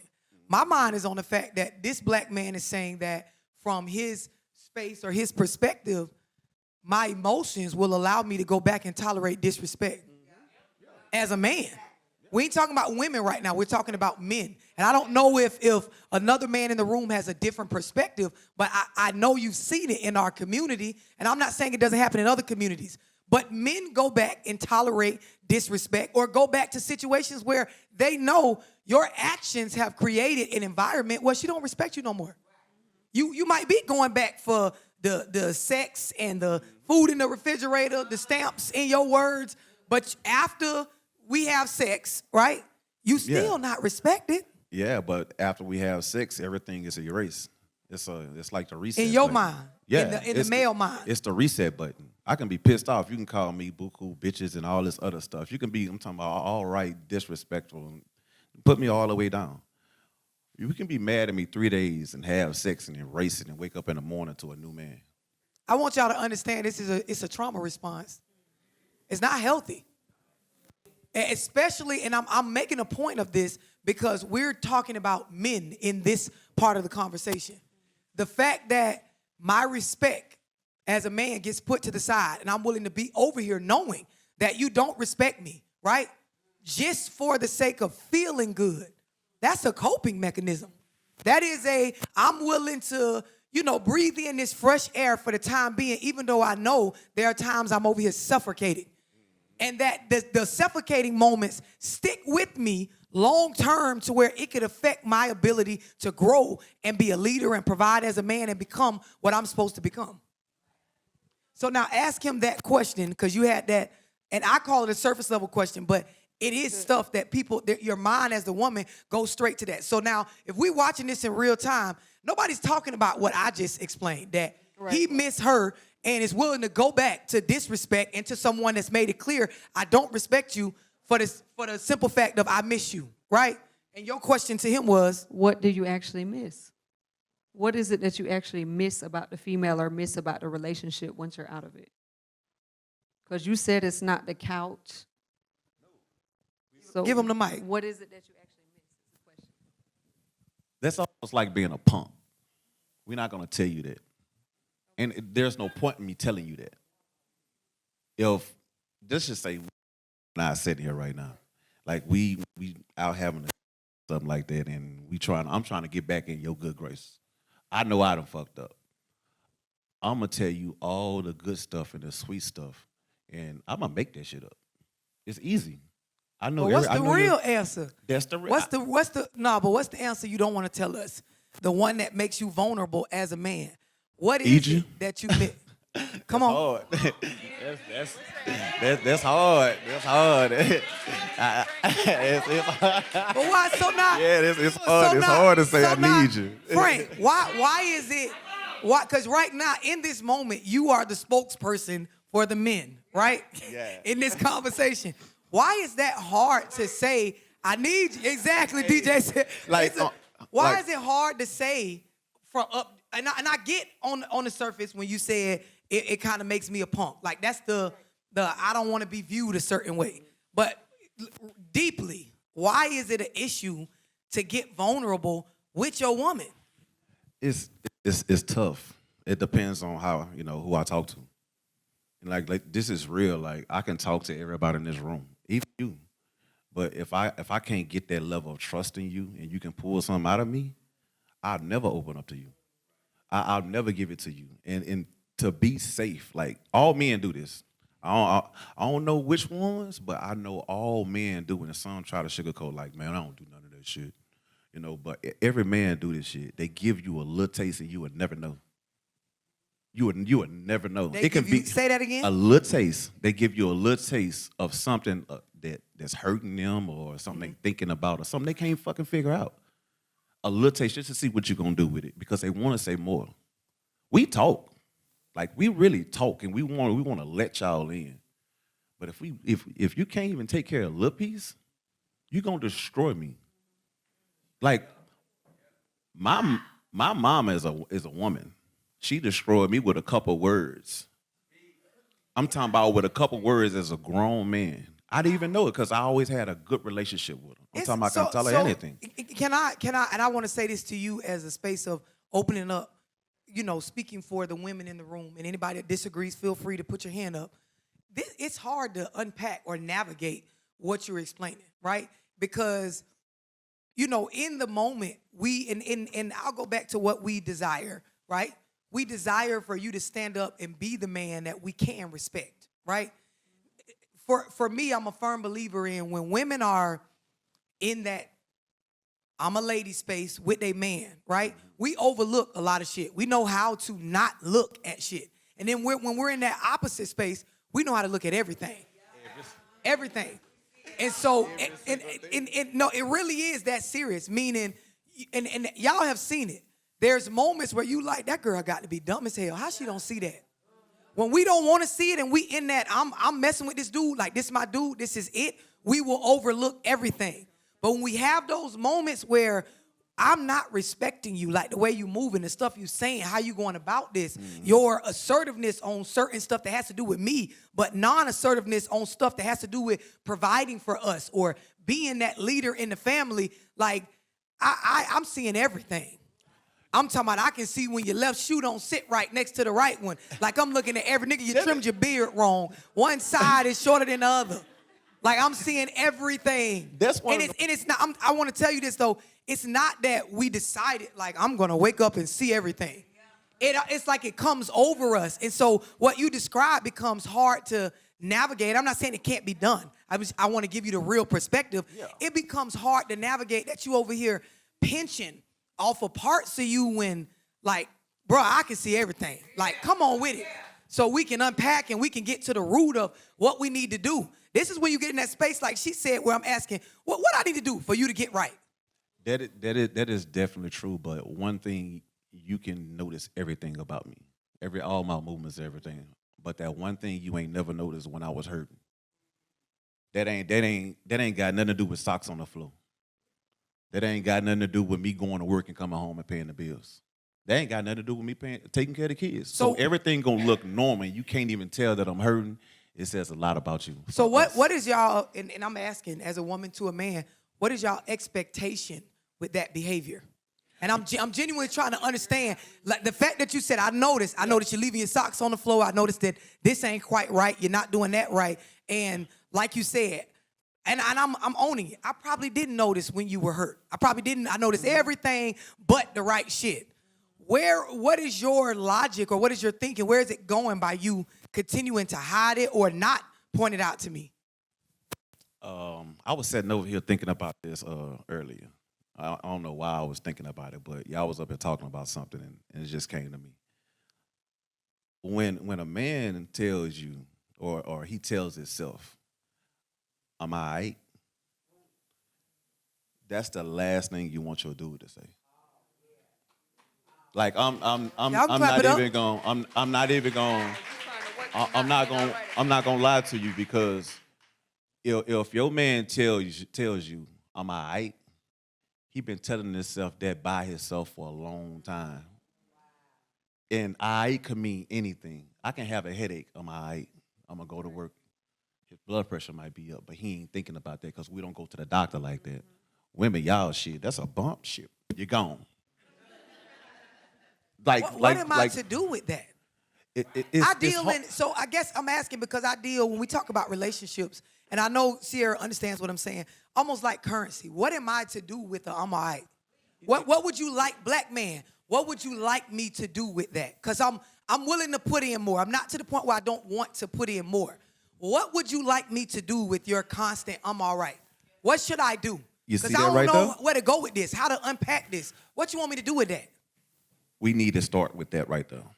Just saying that you're going to be there, because to be honest, we don't know. It ain't never happened. So what I just said is a start. That's a start. That's the only start, because we don't know. That's like, I can tell you how I am mad. I can tell you how I am sad. Well, what can make you better? Well, shit, as long as I got a job, guess what? I'm all right. Long as I'm taking care of the kids, I'm all right. We don't want anything outside of that. So when you come to us and you open, being that don't happen, that's new for me. But you are sitting right now telling me you willing. You telling me you here. Now ask that man how that looks. He'll never tell you because he don't know. I can tell you I want peace, but what is peace for me? I ain't never seen it. I know my peace is sleep, quiet house, everybody, all the bills paid. That's my peace. But peace for me on the inside, I don't know what it looked like. Come on. I want to hear Sierra's perspective on what, because I received it. I want you to know you was heard. You told me some shit that I feel like I need to hear. Like you said, it's a lot to unpack because he doesn't know. So then as a woman, it takes you noticing when something is wrong instead of noticing the socks on the floor that, hey, something's not right with you. Hey, is everything okay with you? Or, hey, I'm just here with you. Even if you're saying that you're all right, babe, I'm here with you. We're going to navigate through it. Just like DJ said, if we got to eat beans or whatever we got to do, we're going to make it because it's me and you together. So part of it is the trust aspect and the safe space, as DJ spoke about. But in order to have joy, I think there's a level of vulnerability you have to be comfortable accepting that comes with it. Because a lot of what Frank spoke to is you're not willing to expose yourself and the parts of yourself that really need tending to for the relationship to be fruitful. So if you can't share that with me and I can't pick up on it, there's not going to be a successful relationship. But the breakup happens, a fallout happens, and then you miss me. And then we have sex, and then we reset, and you keep on this cyclic pattern. Toxic. Going around, sticking around, going around. I really appreciate the dialogue that you two brought to this conversation in regards to relationships. And Frank, what you said, it was heard. And I know not just by me, but I'm sure, ladies, you can clap it up. The perspective that he gave, we heard you. Said it. It is, if I can be real, it's uncomfortable. Hearing that, the other person may not know exactly what they want, or going back to what I said in the beginning, I've never seen a, picture or a life example of this is what it looks like to be all right. As a man coming from where I come from, I could understand not knowing because I wasn't given the example. And it always, for me, puts my mind back to what I say about us doing better in our culture and in our community with family. I appreciate both of y'all. Thank you, Les.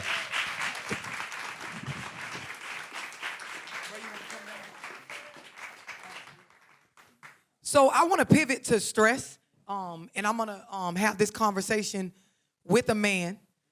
And similar to what we just spoke about, I really want y'all to go into y'all minds and hear from a different space. Because there is listening from surface level, and then there is listening based on trying to understand the person who is speaking, their perspective and what they've been through. So grab the mic. So if you want to introduce yourself, because the room doesn't know you. My name is Kareem Mason. I'm from Chester, PA. Thank you. It's a privilege to be here. So Kareem, by definition, stress is the state of mental or emotional strain, right? And this is the result of adverse or very demanding circumstances on the human mind. And it can also be physical, but most of it is psychological or mental. And then, we saw your bro kind of express from his perspective, his life experiences, and a lot of it was stress and trauma. Do you have an opinion or something that you want to add on that particular part of the conversation? Yeah, I mean, a lot of stress is definitely is mental. It's just for men, for me as a black man, it's learning how to control it, how to understand what's really going on with me, so that I could articulate myself to get the proper help that I need. Because after you've been through so much, sometimes you just feel like you want to give. You like, man, I can't. My kids, it's people that love me. Like, nah, I can't give up. But it's just on trying to figure out how can I make myself better for my family, myself, and like my culture. So, let me ask you this, because I genuinely want to know. Do you believe as a black man or from knowing fellow black men that comes up often, that question in your mind, not to us, but to oneself. Damn, I want to give up, but I can't. Does giving up come across a black man's mind a lot from your perspective? Yeah, I bet it do. Coming from the conditions, certain things we've been through, the things you see in your neighborhoods, how hard it is for men to get ahead, and a lot of I'm trying to stop saying. No, what he said so far is heavy for me because as a woman, as women, we have our struggles and we go through things, but a lot of times we have family motivations like children and friend circles where I can say it doesn't come up often just giving up altogether. You have the hard days, the crying, the shit has happened to me, life tough and hard, but it's usually understood that we can't, right? Especially if you got children, I can't, right? Have to keep going.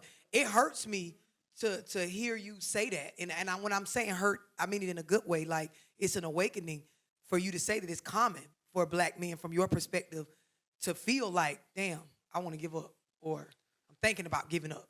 May not do it, but the fact that this is coming up often in our minds on the other side is so far past the giving up. It's, we ain't gonna get that job. We ain't gonna pay these bills. We ain't gonna come and get these kids. We ain't at all thinking he might be over there thinking about like not doing nothing. See, one of my things is my word that I use is I'm tired. And when I say I'm tired, it's like I'm tired of my circumstances. I'm tired of how things are going for me. So I always tell my friends even, watch me when I say I'm tired. Because when I was in the streets, and I was on a run for years, and I would just always tell my man, be like, bro, man, I'm getting tired. Like, we got money, we got this, but I'm not free. I can't move how I want. I'm tired. I'm tired of being on the run. I don't feel as though where I was at that time, I ain't getting ready to turn myself in, but I'm tired of running because I'm running from just more than the law. It's a date that my family don't know about that they gonna get me.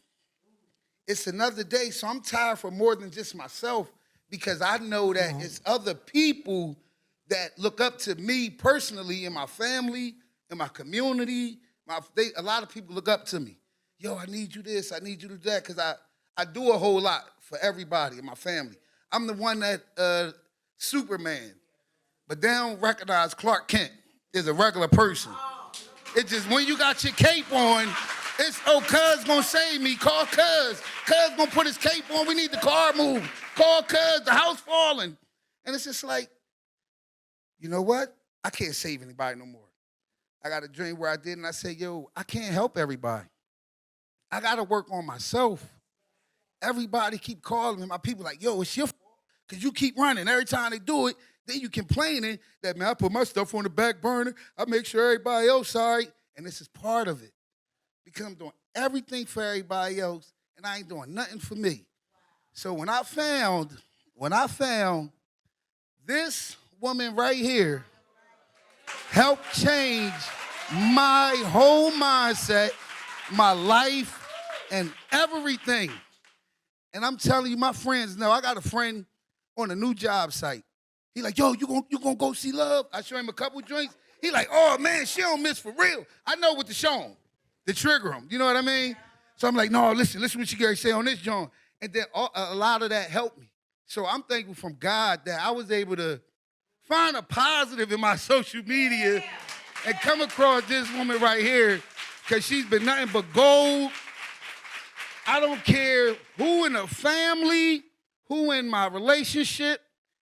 If it wasn't for this woman right here, I would not be even half of the person I've been in the last 3 years that I've been following her, watching her, and I just want to say thank you. We can get back on topic. No, absolutely. But she has helped me tremendously. Like my buddy here, we all going through our own stuff. And my man like, yo, man, you always talking about love, man. He's like, man, I'm going. I'm like, all right. I mean, all my stuff is paid for. Like, I'm ready to go. This was a personal trip for me. That's how real this is. I ain't care if nobody ain't came. Let's go. I was coming to get this, you hear me? So sorry to get off topic, but No, I you just on wanted to topic. make sure that You on I top. let you know that everything that you putting out to speak to guys in the hood that's in the struggle, and if you really hear her story, how she came up and the things you're like, man, she shoot. Because we say, man, I ain't listening to nobody that ain't been through nothing. All right, well, let me show you this joint on her. Yeah. And check that out and let me, he like, dang, man, she is? Yeah, she is. And I want to just give you flowers now. Let me, but hold on. Let me give you your flowers, because you don't even realize you saying a lot. Rather you know, maybe you do realize it, I don't know, but I'm telling you, you saying a lot.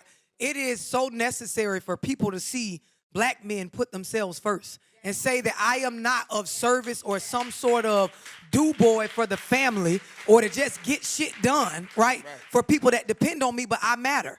My mindset, my mental health, my psyche, what I've been through, my story is important. I love that, you know, whatever it took, whether it was a particular video from me or you just taking the initiative to come back to the content repeatedly, I love that you decided, let me pour into myself. Now, clap for that.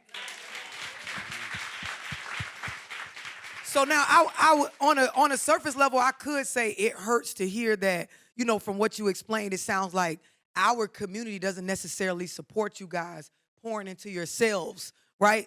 But really, it don't hurt me. It wakes me up every time I hear it. It makes me want to go harder on these particular subjects, because it is sad that our desires as women and mothers and family members to you and our family members, our desire is that we come off supportive, is that we, you know, are giving a reputation, or we are creating a reputation with you to where you feel empowered as a black man. But from what I'm hearing, we're not doing a good job at that. And it's okay to say when you're not doing a good job. Because from what this brother's, you know, expressing is, while clearly seeing that he got his own problems and shit that need to be tended to, people are still willing to put their hand out, fix this, buy this, pay for this. As you said, hey, we need help with this, mama, the rent due, mortgage, house, this, that, right? While this man is running from the law or dealing with his own stuff. The other thing is, from a space of not seeing the examples of what family really looks like, what support really looks like, a lot of us, we really winging it. Have you noticed that? Have you noticed that the women you've came across, or even your own family members, they really don't know? Like, I could take it personal, but they don't really know what real support or loyalty or, you know, how to really be a resource. They just going off of what they believe to be true. Because a lot of us, we just go in our head. And we come out with, here's what I believe that I did right. Yeah, it's a lot of that. But it's just all about the person that you are. And I don't really know how to go too far back, because I had to unlearn and relearn. Come on. So, not that it's a bad thing to go so far back, but when I'm moving forward, Come on. I try not to even tap in to a lot of that old stuff, because that's like the old me. Right. Or that's me playing a victim and crying about something. I'm a man. I'm a big guy. Let's go. Ain't too much that I'm scared of. Ain't too many challenges I'm not willing to take. It's just that sometimes they not gonna never get it. You just gotta keep your feet down and keep your head up. So what, let me say this, right? And don't give me that feet down, head up as the answer to this. Okay. What would you say to a young man that's at where you were right now? On the run, plenty of money in their pocket, buddies calling, catching plays, homeboys, we all eating, got a couple of bitches I fuck with, like, and I desire different for my life. I could go to, and my bid may not be that much, right? Because right now there's a particular audience member that her son is going through a similar circumstance to what you've been in. What would be your advice to that young man just trying to get in the direction of the journey of being a man? How you can sit here and say I'm a man and I'm on a self-care journey and I'm now into doing me for the right reasons. First of all, I would say love yourself, because if we don't care about ourselves, we can't really help nobody else. So when you in these type of situations, and I got young guys that I talk to on a regular, and it's like, yo, man, you gotta find something better to do. Like, this not it. But one thing that I've realized is with our younger generation, you can't tell them nothing. They want to see it. So if you telling me that it's a better way than me being on a corner, Show or me robbing people, or me doing that. You gotta show me. Come on. So me being into things like passive income, Amazon stores, e-commerce, whatever it is that I could get my hands into, whereas though I could pull out my phone and say, look, man, I ain't even gonna hold you, bro. I don't show a lot of people this. I made this month off of Amazon alone, just selling water. You're like, man, you crazy. This is the account. Grab my phone. You understand what I'm saying? So it's certain things that they gonna have to see. I can make some money doing something else that's not gonna cost me my life. Yeah. Because it's certain risks and gambles. I feel so bad for the youth, because when I was coming up, we was getting 5 to 10 for homicide. Y'all getting the rest of y'all life now. Right. So it's just like, it's not even, I don't even want to give you what I did or how I used to manipulate the shit. I ain't giving you none of that game. Yeah.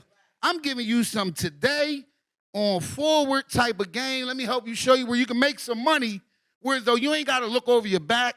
You ain't got to worry about this. So let's get into more positive things. Or how much money you got on you right now? What you got in the, all right, come here, let me show you something. And you got to have something to show. Come on. They don't want to hear talk. They been said talk is cheap. But don't nobody want to hear it, especially this generation. They don't want to hear it. No, they want to see it. Right. Because that's what it is. They're seeing so much now that they think they supposed to have, and you probably ain't gonna never get that car. Yeah. Yeah. Not selling them nickel bags, you ain't. You banging that joint, you hear me? You got good hoop dreams. But you ain't gonna get it like that, bro. So it's like for me and for them, like, what is another way that I can find out to help them move forward? But I also got to keep doing what I got to do for me, because they ain't gonna believe me if I can't show them. Listen, I love what he's saying, and I'm gonna help y'all catch this little word he gave in there, because he said a lot, right? And all of it was relevant, but there's a part that's deep, and I'm here to unpack. So when you said the consequences that these young men or young adults, I ain't gonna just say men, these young people face, right, for the same type of crimes or activities or behaviors that you may have done, right? It's far more vast than what you faced. That's recognizing that times have changed. And I love that he's aware enough, self-aware enough, but also has a perception, not just from his corner of the room, but the bigger picture, that if I go into glorifying what I used to do or what I got away with or what I got, that's not what you gonna get. Times are different. Shit is digital. Y'all telling on yourselves online. Like he said, they gonna give you life for crimes that if I did them back in my day, like you say, I would have got 5 to 10, maybe 10 to 15. So I love your awareness. It is something to be respected. From me to you, it is. We don't have enough from what I see. And I can't speak for everybody in this room, but I don't see enough OGs speaking the way that you speak in regards to the youth. Also, the point of showing them, right? We've evolved so much to now we're in a space where even kids understand actions matter more than words. So you got 8 and 9-year-olds wanting to see how much money you got. Well, how come you don't got that kind of car? And they want to be shown. And it's not from a space of judgment or ego. It's just them trying to navigate because they get to see so much. Absolutely. I love your perspective. I appreciate you. Y'all clap it up for him.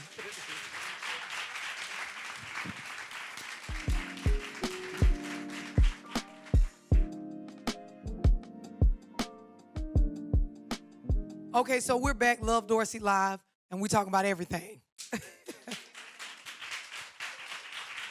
I want to open this part of the show up to allow audience members to come up and ask key questions, stuff that matters to you guys, because, again, I do want to talk about everything. Nothing is off the table if it affects our culture, you as a person, anything that has to do with the mind, the body, our souls. It needs to be discussed because there is healing in communicating and talking about these things. So I'm going to have Ophelia come up first. Hello, love. Very blessed and happy to be here. My question is, in listening to the men, they made a comment how we don't hear them. And if we tell them something, we turn around and weaponize it, that they are shut down. Well, I have a 19-year-old son, and when he's told me stuff, I've done that to him. How can I recapture that? Because I don't want the latter years to be the same way. Because in my ignorance, I've done that. But now I've been educated thanks to being here. I want to fix that. So first off, respect, and if y'all could clap it up for her, for it is very difficult to, in our community, admit as a parent when you've gotten it wrong. And I'm not saying it's difficult because the words are hard in regards to coming out of your mouth. It's hard because our culture tends to shame when we're honest about what we don't know we're doing correctly, or we don't know what we're doing, or we're not doing it right, or we don't see the result that we desire, conflicting desires. So from me to you, respect to you for being able to admit that with my son, there are times that I've got it wrong. Black boys need that. You are doing well just off of that point. I'm going to read you something, and this is to make a bigger, deeper point to not just your question, but to everybody, right? So, and this is a harsh truth, so it may strike some of you guys, and if you disagree, feel free to put your hand up. But accepting that your kids are no longer innocent when they're exposed to certain adverse childhood experiences is something that we need to start doing. Accept that your child is not innocent once you've brought them around, brought things around them, exposed them, put them through certain things. So a lot of those moments that you have as a mother where you are going through certain things psychologically with your son, communication-wise with your son, it has to do with you not accepting that my child is not this innocent child that I'm trying to parent based on what I've exposed them to. And when I'm saying this, I don't mean that you directly brought it into the household or that you took it and put it in front of them. But if you understand what's happening on these devices and with technology, as a parent, you allowing them to have that cell phone or that tablet or go on those particular trips or the neighborhood that you live in based on, your tax bracket, right? All of these things is a part of what you exposed him to. So some of the mistakes that we make in communication with our kids is assuming that they're still an innocent-minded child when their mind has been exposed to uninnocent shit. So that's a start. The other thing is letting him know that he matters, what he thinks, what he feels, regardless of how much it makes you uncomfortable, allowing him as a young man to be able to express in ways that have to do with words and him going in his mind, you being patient. Oftentimes, and even in this moment today, I still have to talk to myself in my head and allow men to finish their thoughts because it does not roll out the way it does with us. Can you empathize or understand what I'm explaining in that point? Absolutely. Because I'm frustrated with him even trying to talk to me. Yeah. I speak for him, and it doesn't come out nice. Yes. A lot of times we don't allow them to finish their thought or give them the grace or the safe space to be able to fully think through what they want to say. And we try to finish the sentences for them, or like I talked about with Damienne, similar to relationships, we try to do it for them. Yes. Now, there is this weird thing in our community with mothers and black sons where we have blurred the line on parent-child relationship, and we're almost operating with these young boys like they're our man. And I don't mean from that weird, inappropriate sexual space. I mean from a space of a lot of my emotional needs from male to female gets met through interaction with my son because I'm not successful at certain adult relationships with men. And we have to start really talking about and discussing that as well. And it will help you in your journey with understanding your son better because it will allow you to fully maneuver in a parent space and allow him to just be a child, to get it wrong sometimes, to say stuff that doesn't make sense, to disobey you, move incorrectly, learn his lessons that he's allowed his time to learn. A lot of the way that we move with our boys, we are assuming and expecting them to know things that where would they have known this from? Where would they have gotten it from? And if you think about what I talked about with Damienne Ophelia, when we spoke on assuming that the guy understood where she was at in her mind, it's the same as what I'm saying when we blurred these lines with our kids, assuming that you already know how I am as your mama and you're supposed to read. That is what a husband is supposed to be doing. A child is just supposed to be a child. A lot of our kids, and this is not just you because I had to learn this, they are forced to navigate how to be our partner while being our child. Reading our temperature on our energies, and is mama going to be mad? And what is she going to want? That is for our spouse to do. Kids are to be kids.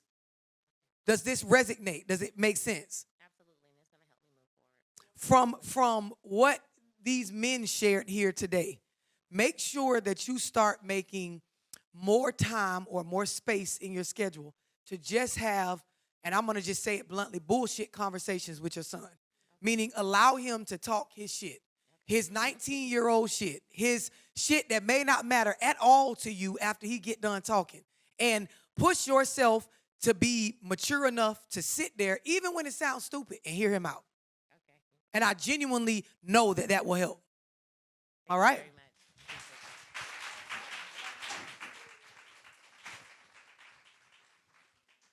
So we have another audience member with a question. Y'all clap it up.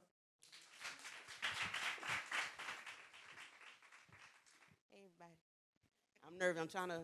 No, don't come up here with the nervousness. I know. We I'm talk trying to- about I everything. know. I'm trying to put this question the right way. So. And you ain't shy at all. So when you and Sierra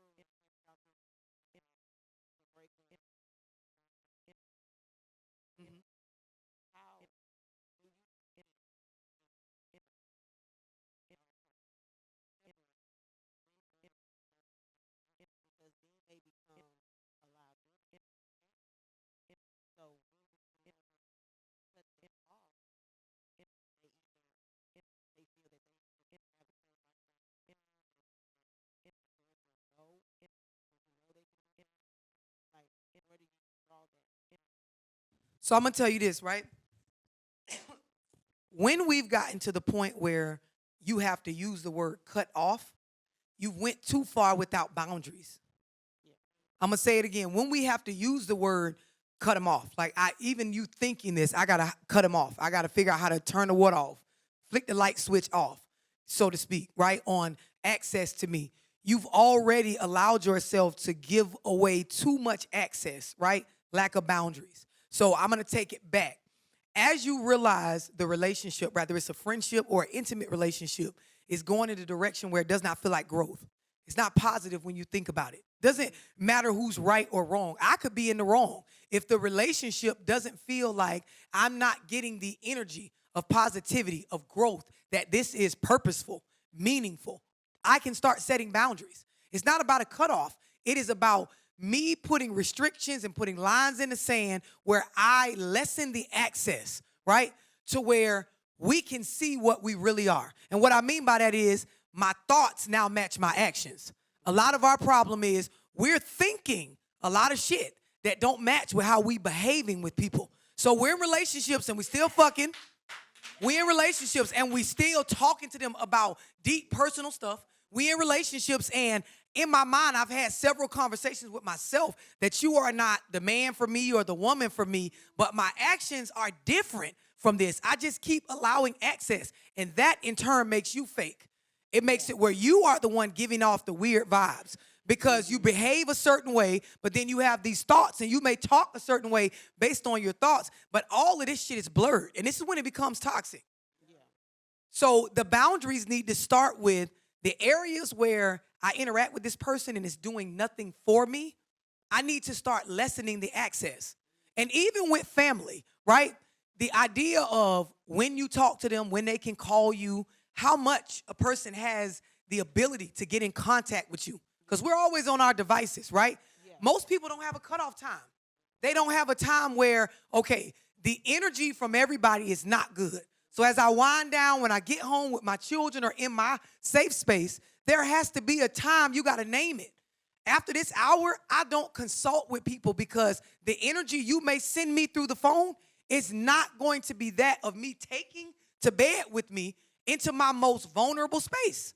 We are most vulnerable as human beings when we wake up and before we go to sleep. And a lot of us hop right out the bed. We get right into the energy online, scrolling. We get right on the phone with that guy or that girl that it's not positive dealing with them. It's not about a cutoff. It's about, are you able to be genuine and loyal to yourself and say, listen, I'm being hurt on this side.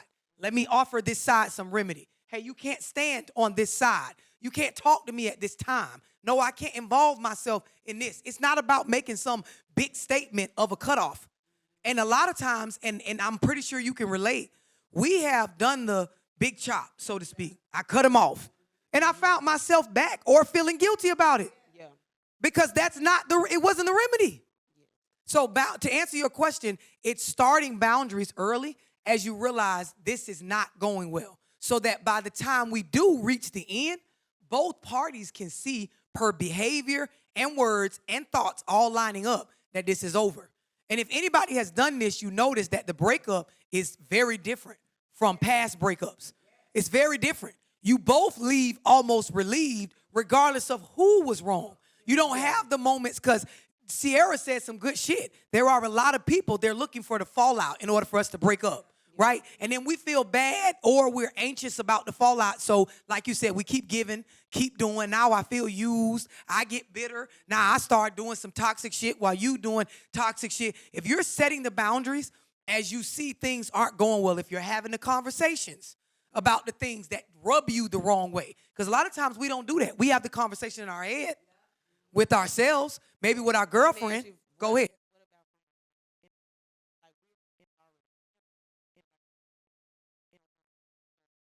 Hanging.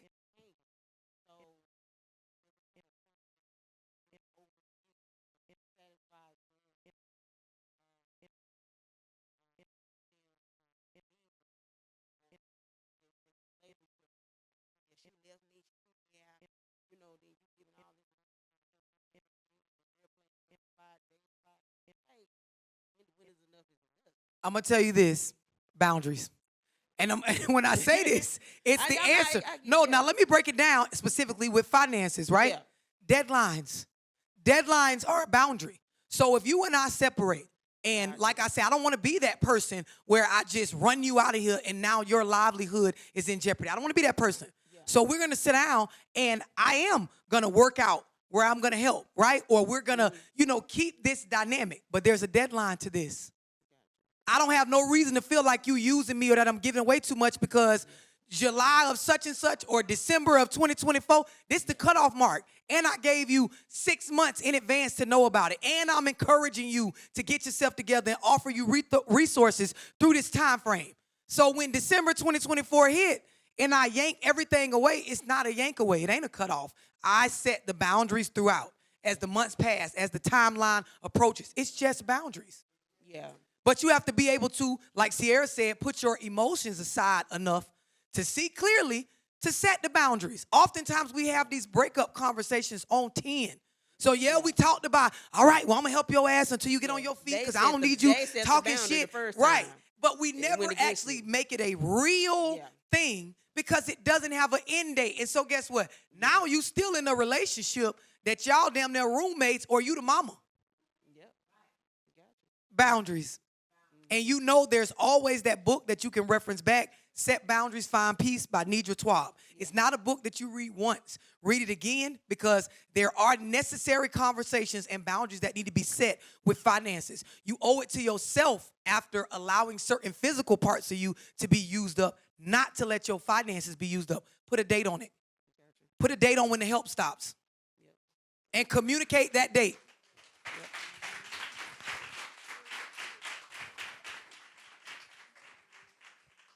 We have another question. Renee, come on up. Hey, love. Hello. Everyone. So my question. Y'all clap it up for Renee. So my question is, when you're establishing that relationship with a person and, their background, based upon their background, you both don't have the examples that you need regarding how to get that relationship to where you want it to. Mm-hmm. So that desire, right? How do you have that conversation and try to explain to them as he had explained about that mission and together? I get exactly what you're saying. And you're right. DJ touched on it, right? When both parties don't have an example, but you have a desire to be something, you have to start with saying, what are my beliefs, right, in regards to the behavior that's required to be what I desire. I'm going to say it again, right? I desire to be this type of woman. You desire, you say, to be this type of man. We're saying this. That's all we're doing right now, right? So now let's look at what type of beliefs does a person actually have to behave this way? Because our beliefs is what determine how we behave. So I can say, you know what, I want to be this type of woman. I want to be loyal. I want to have an understanding. I want to be a safe space. All of this stuff is great. We can write it out. These are our agreements, right? But rather we actually adhere to these agreements. It's based on what we believe. So you and that person have to sit down and you actually have to go back into your childhood experiences on where you got your beliefs from about relationships. So the conversation wouldn't be an entire conversation about what these agreements will be, right? We start off on that. But the main point we need to get an understanding on is in regards to being a spouse. What do you understand based on what you were taught? What are your beliefs with this? There are certain things programmed in all of us that determines how we behave in every area. With money, with sex, with family units, and who has more say over the kids versus the other. And all of it stems back to what we were shown either in our upbringing or our early adult experiences. So you would sit down and you would unpack. And the idea is, here's what this man says that he wants to be or he desires to be. Here's what I desire to be. Now, let me look at what conflicts with my actual beliefs. So let me ask you a question. Is there off the top of your head something that you could think of that it is a belief that you don't want anymore? So I got to unlearn it and relearn it, that conflicts with what type of woman you want to be. So for me, it's that really like speaking life into my partner. Like I'm very critical. So for me, it's more so of being that safe space to where I'm able to pour into you with words. I love that you know that. And there's a lot of us as women, we have to start admitting that I'm tough on a nigga. You know, I'm going to just say it blunt. I'm hard on a nigga. Like she said, I'm critical, right? And you can say it many different ways, but if we just sitting here being real, I'm tough on a nigga. Like when we talk, I'm hard up on your ass to where it come off masculine and you're going to feel some type of way. And I don't desire to be this way, but based on my upbringing, my life experiences, this is what you're getting in this moment. And then it takes a mature woman and someone that wants better for themselves to be willing to admit what you admitted. That means that now you're able, because I recognize it as something I don't want to be, to unlearn and relearn, to look at the examples from your upbringing that taught you to be hard on a nigga or critical and question that, challenge that. Be open to hearing, which I know that you are, different perspectives on why I don't need to be critical and hard on a nigga, why I can chill and relax and lay back. And I'm going to tell you, there is something in there where it kind of puts all men in the same boat. Because when you start feeling like that as a woman, your experiences, which are real to you, you know what I mean, what you went through, that's your story, it has kind of grouped, generalized, or stereotyped all men. And so we go around being critical to all men. And there are some men that may have been necessary. And then there are a lot that's not necessary at all. Yeah. Make sense? Yes. All right.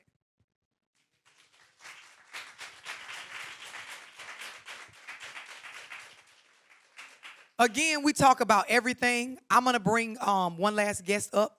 Adrion, I want to have you come up.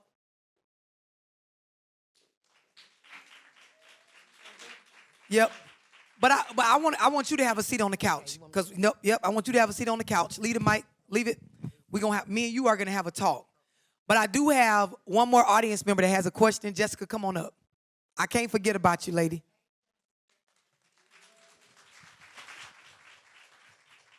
Jessica, you have a question? Yes. Okay. So my question And is, speak up, because you're not shy.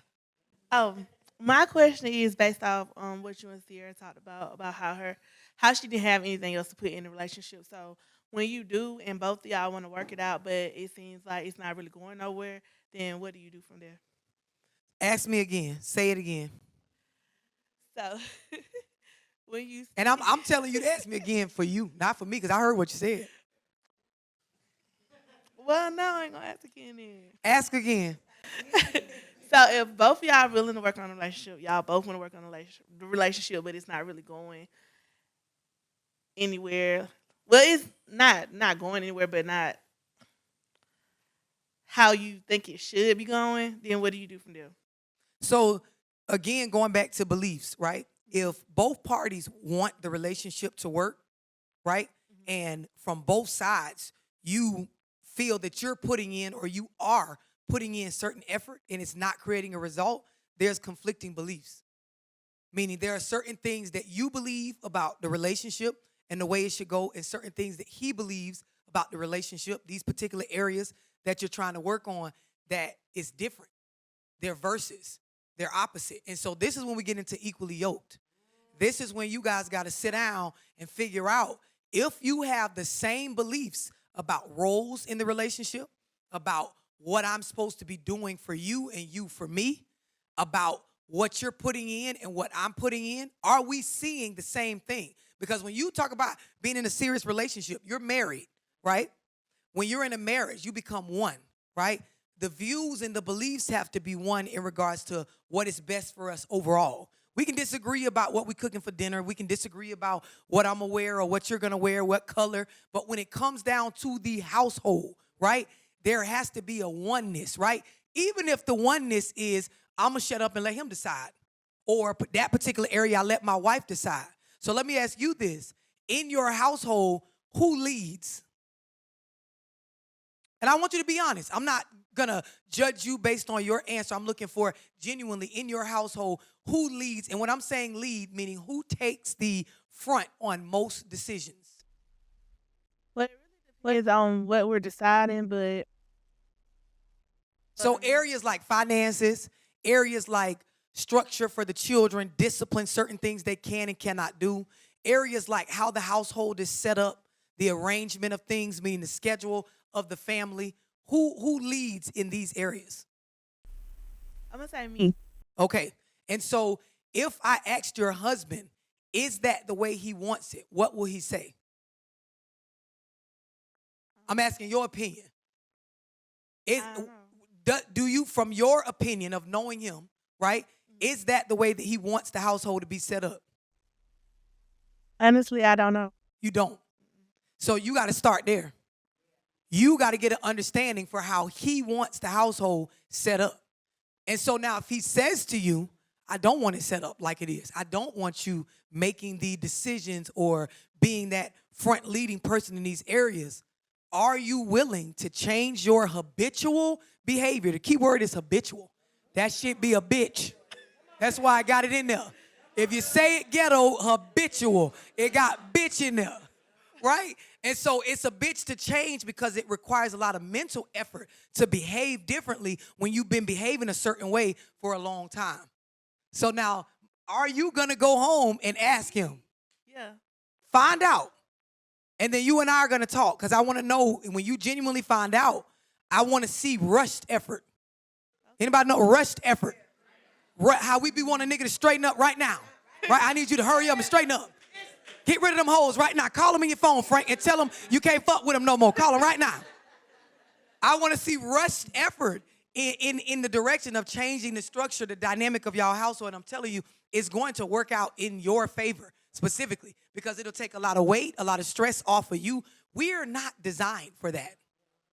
Once a man becomes involved, you and I are ladies.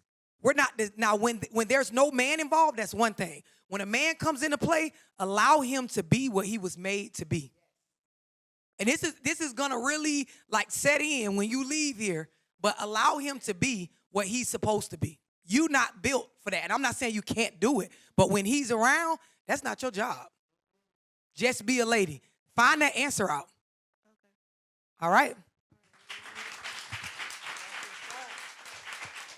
All right, we're going to take a quick break before we do this last segment.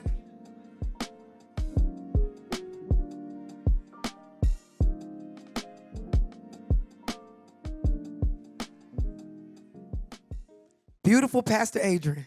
Hey, thank you, baby. Hallelujah. So I want to read you something, and I want to get your perspective, right? And this is a quote from Scott Galloway. It says, all our actions take place against a backdrop of forces outside of our control. There's plenty to invest time and energy into that we can truly affect. So there's a lot of things that we can invest time and energy into that we can affect, we can do something about.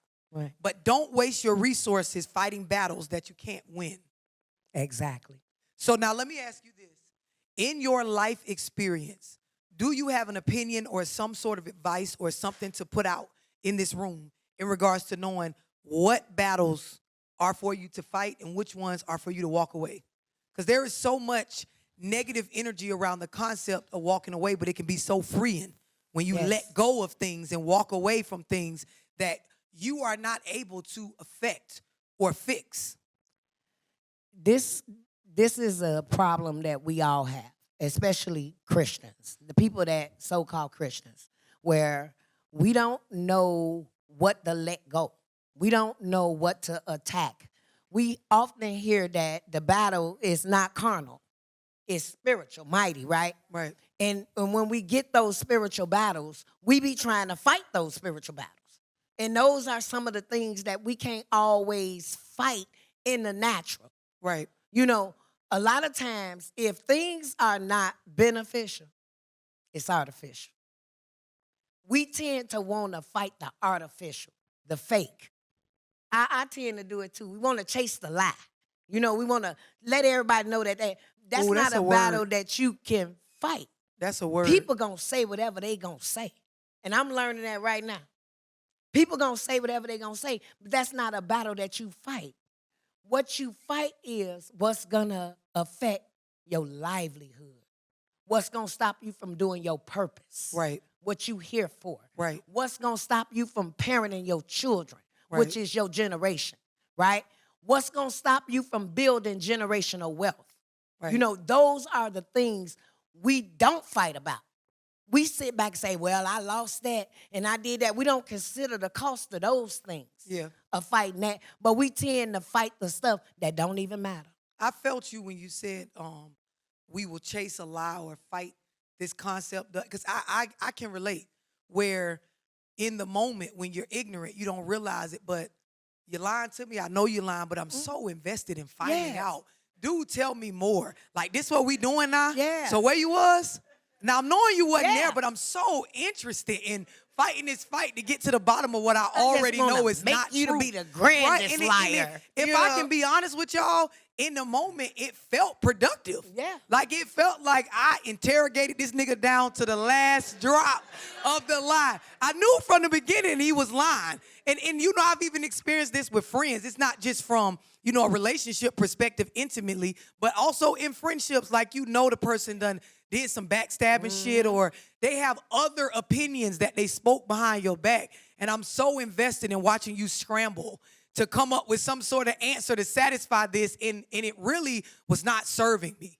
And so as you mature, you realize, you know, you release what does not serve you. You let go of things that are not of service to you. And a lot of us, because we can't do this, we are not of service to ourselves. Yes. And that's one of the biggest things in life that, you know, if you don't realize it, you will destroy you. You will self-sabotage if you don't learn how to be of service to yourself and really put focus on the things that, like she said, they are vested and invested in your purpose. Exactly. And many of us, we get caught up in stuff like that. We get so caught up in being right. That right fighting, oh my God, you're going to be right and unhappy. You're going to be right and lonely. You're going to be right and broke. You know, a lot of us don't understand. It ain't even about right or wrong. It's about the effect. See, when we don't understand the effect of things on us, even in the decisions that we make. When we was young and we didn't understand, it felt good. When we was out there, we got pregnant with them kids. We didn't understand the effect that it was going to have on us. That's just like when you fighting battles and stuff, you got to understand what effect it's going to have on you later on. So a lot of wars, they count the cost of what it's going to cost us later to rebuild this thing. And many of us, we fight things that don't even matter to us. If that person won it or not, it wouldn't change nothing in your life. Come on. So I understand in these 53 years, I can only fight things that's going to change my life in an adverse way. And then I'm going to go after the things that's going to change my life in a positive way. Right. Now, I'm going to fight you from not letting me get there. Right. You know what I'm saying? But Right. I'm not finna battle somebody over something that I already know about myself. This is a word. You're really saying a word. Yeah. If you understand, this should be at the top of our parenting list, right? Because when you're parenting, children need to know this. As they get older and older, they need to understand. Because I know some of y'all, you can see it on social media, young people fighting battles that have nothing to do with the shit they need to be worried about. Right. It's not just young boys, it's young women as well. It's a Like, they distraction. are in it mentally, psychologically, in these battles deep on stuff that is not going to matter 3 to 5 years from now. It's not going to help with credit, multiple streams of income. It's not going to help with your abilities to be a better partner in a relationship, to find your tribe, to build and create for yourself. It's doing none of that, but it's doing everything for entertainment purposes, for the space fillers. And we've been there. I can relate. We've been there. Yes. So now you're in this, new financial space in your life where you are on forward to new journeys and becoming this woman that you want to be. What advice do you have for us to end off on in regards to staying steadfast or consistent, patient with your goals? I know everybody love to say, oh, I got to have faith. That word faith come with works. You know what I'm saying? So I hate when people say, I believe God, I got faith. You ever got, and I know the answer, but you ever got impatient with God? Woo! About 30 days ago, I was calling everybody. Yeah, I got impatient because I wanted to know the unknown, which we only supposed to walk by faith and not by sight. So as I was doing the work, I wanted it to happen immediately. But that's not how seed time and harvest happen. You plant the seed, then it's timing, and then it's the harvest. Come on. So I get impatient with the timing of God. See, because we don't understand that in there you learning something. You learning something. So while I was waiting and working it out in my faith, I got faith God gonna do this. While I was waiting for the funding, I researched all the stuff that I was gonna need to pay for with the funding. So that took my mind off of actually waiting on something to happen. I was ready for the opportunity. So I tell everybody that I talk to, when you in that space and you about to be blessed and you done the work and you got faith, that little bit of extra, getting everything planned out, written out, when you already have a schedule of doing stuff, and you research these things, it'll take your mind off of what you're waiting for, and you'll be better prepared for the opportunity when it comes. A word. I want to thank y'all for being a part of this first experience. Love Dorsey Live, where we talk about everything. Adrian, you said a word. Stay productively busy, right? While your works is being worked, while your seed is being sown. Yes. Until next time. See y'all.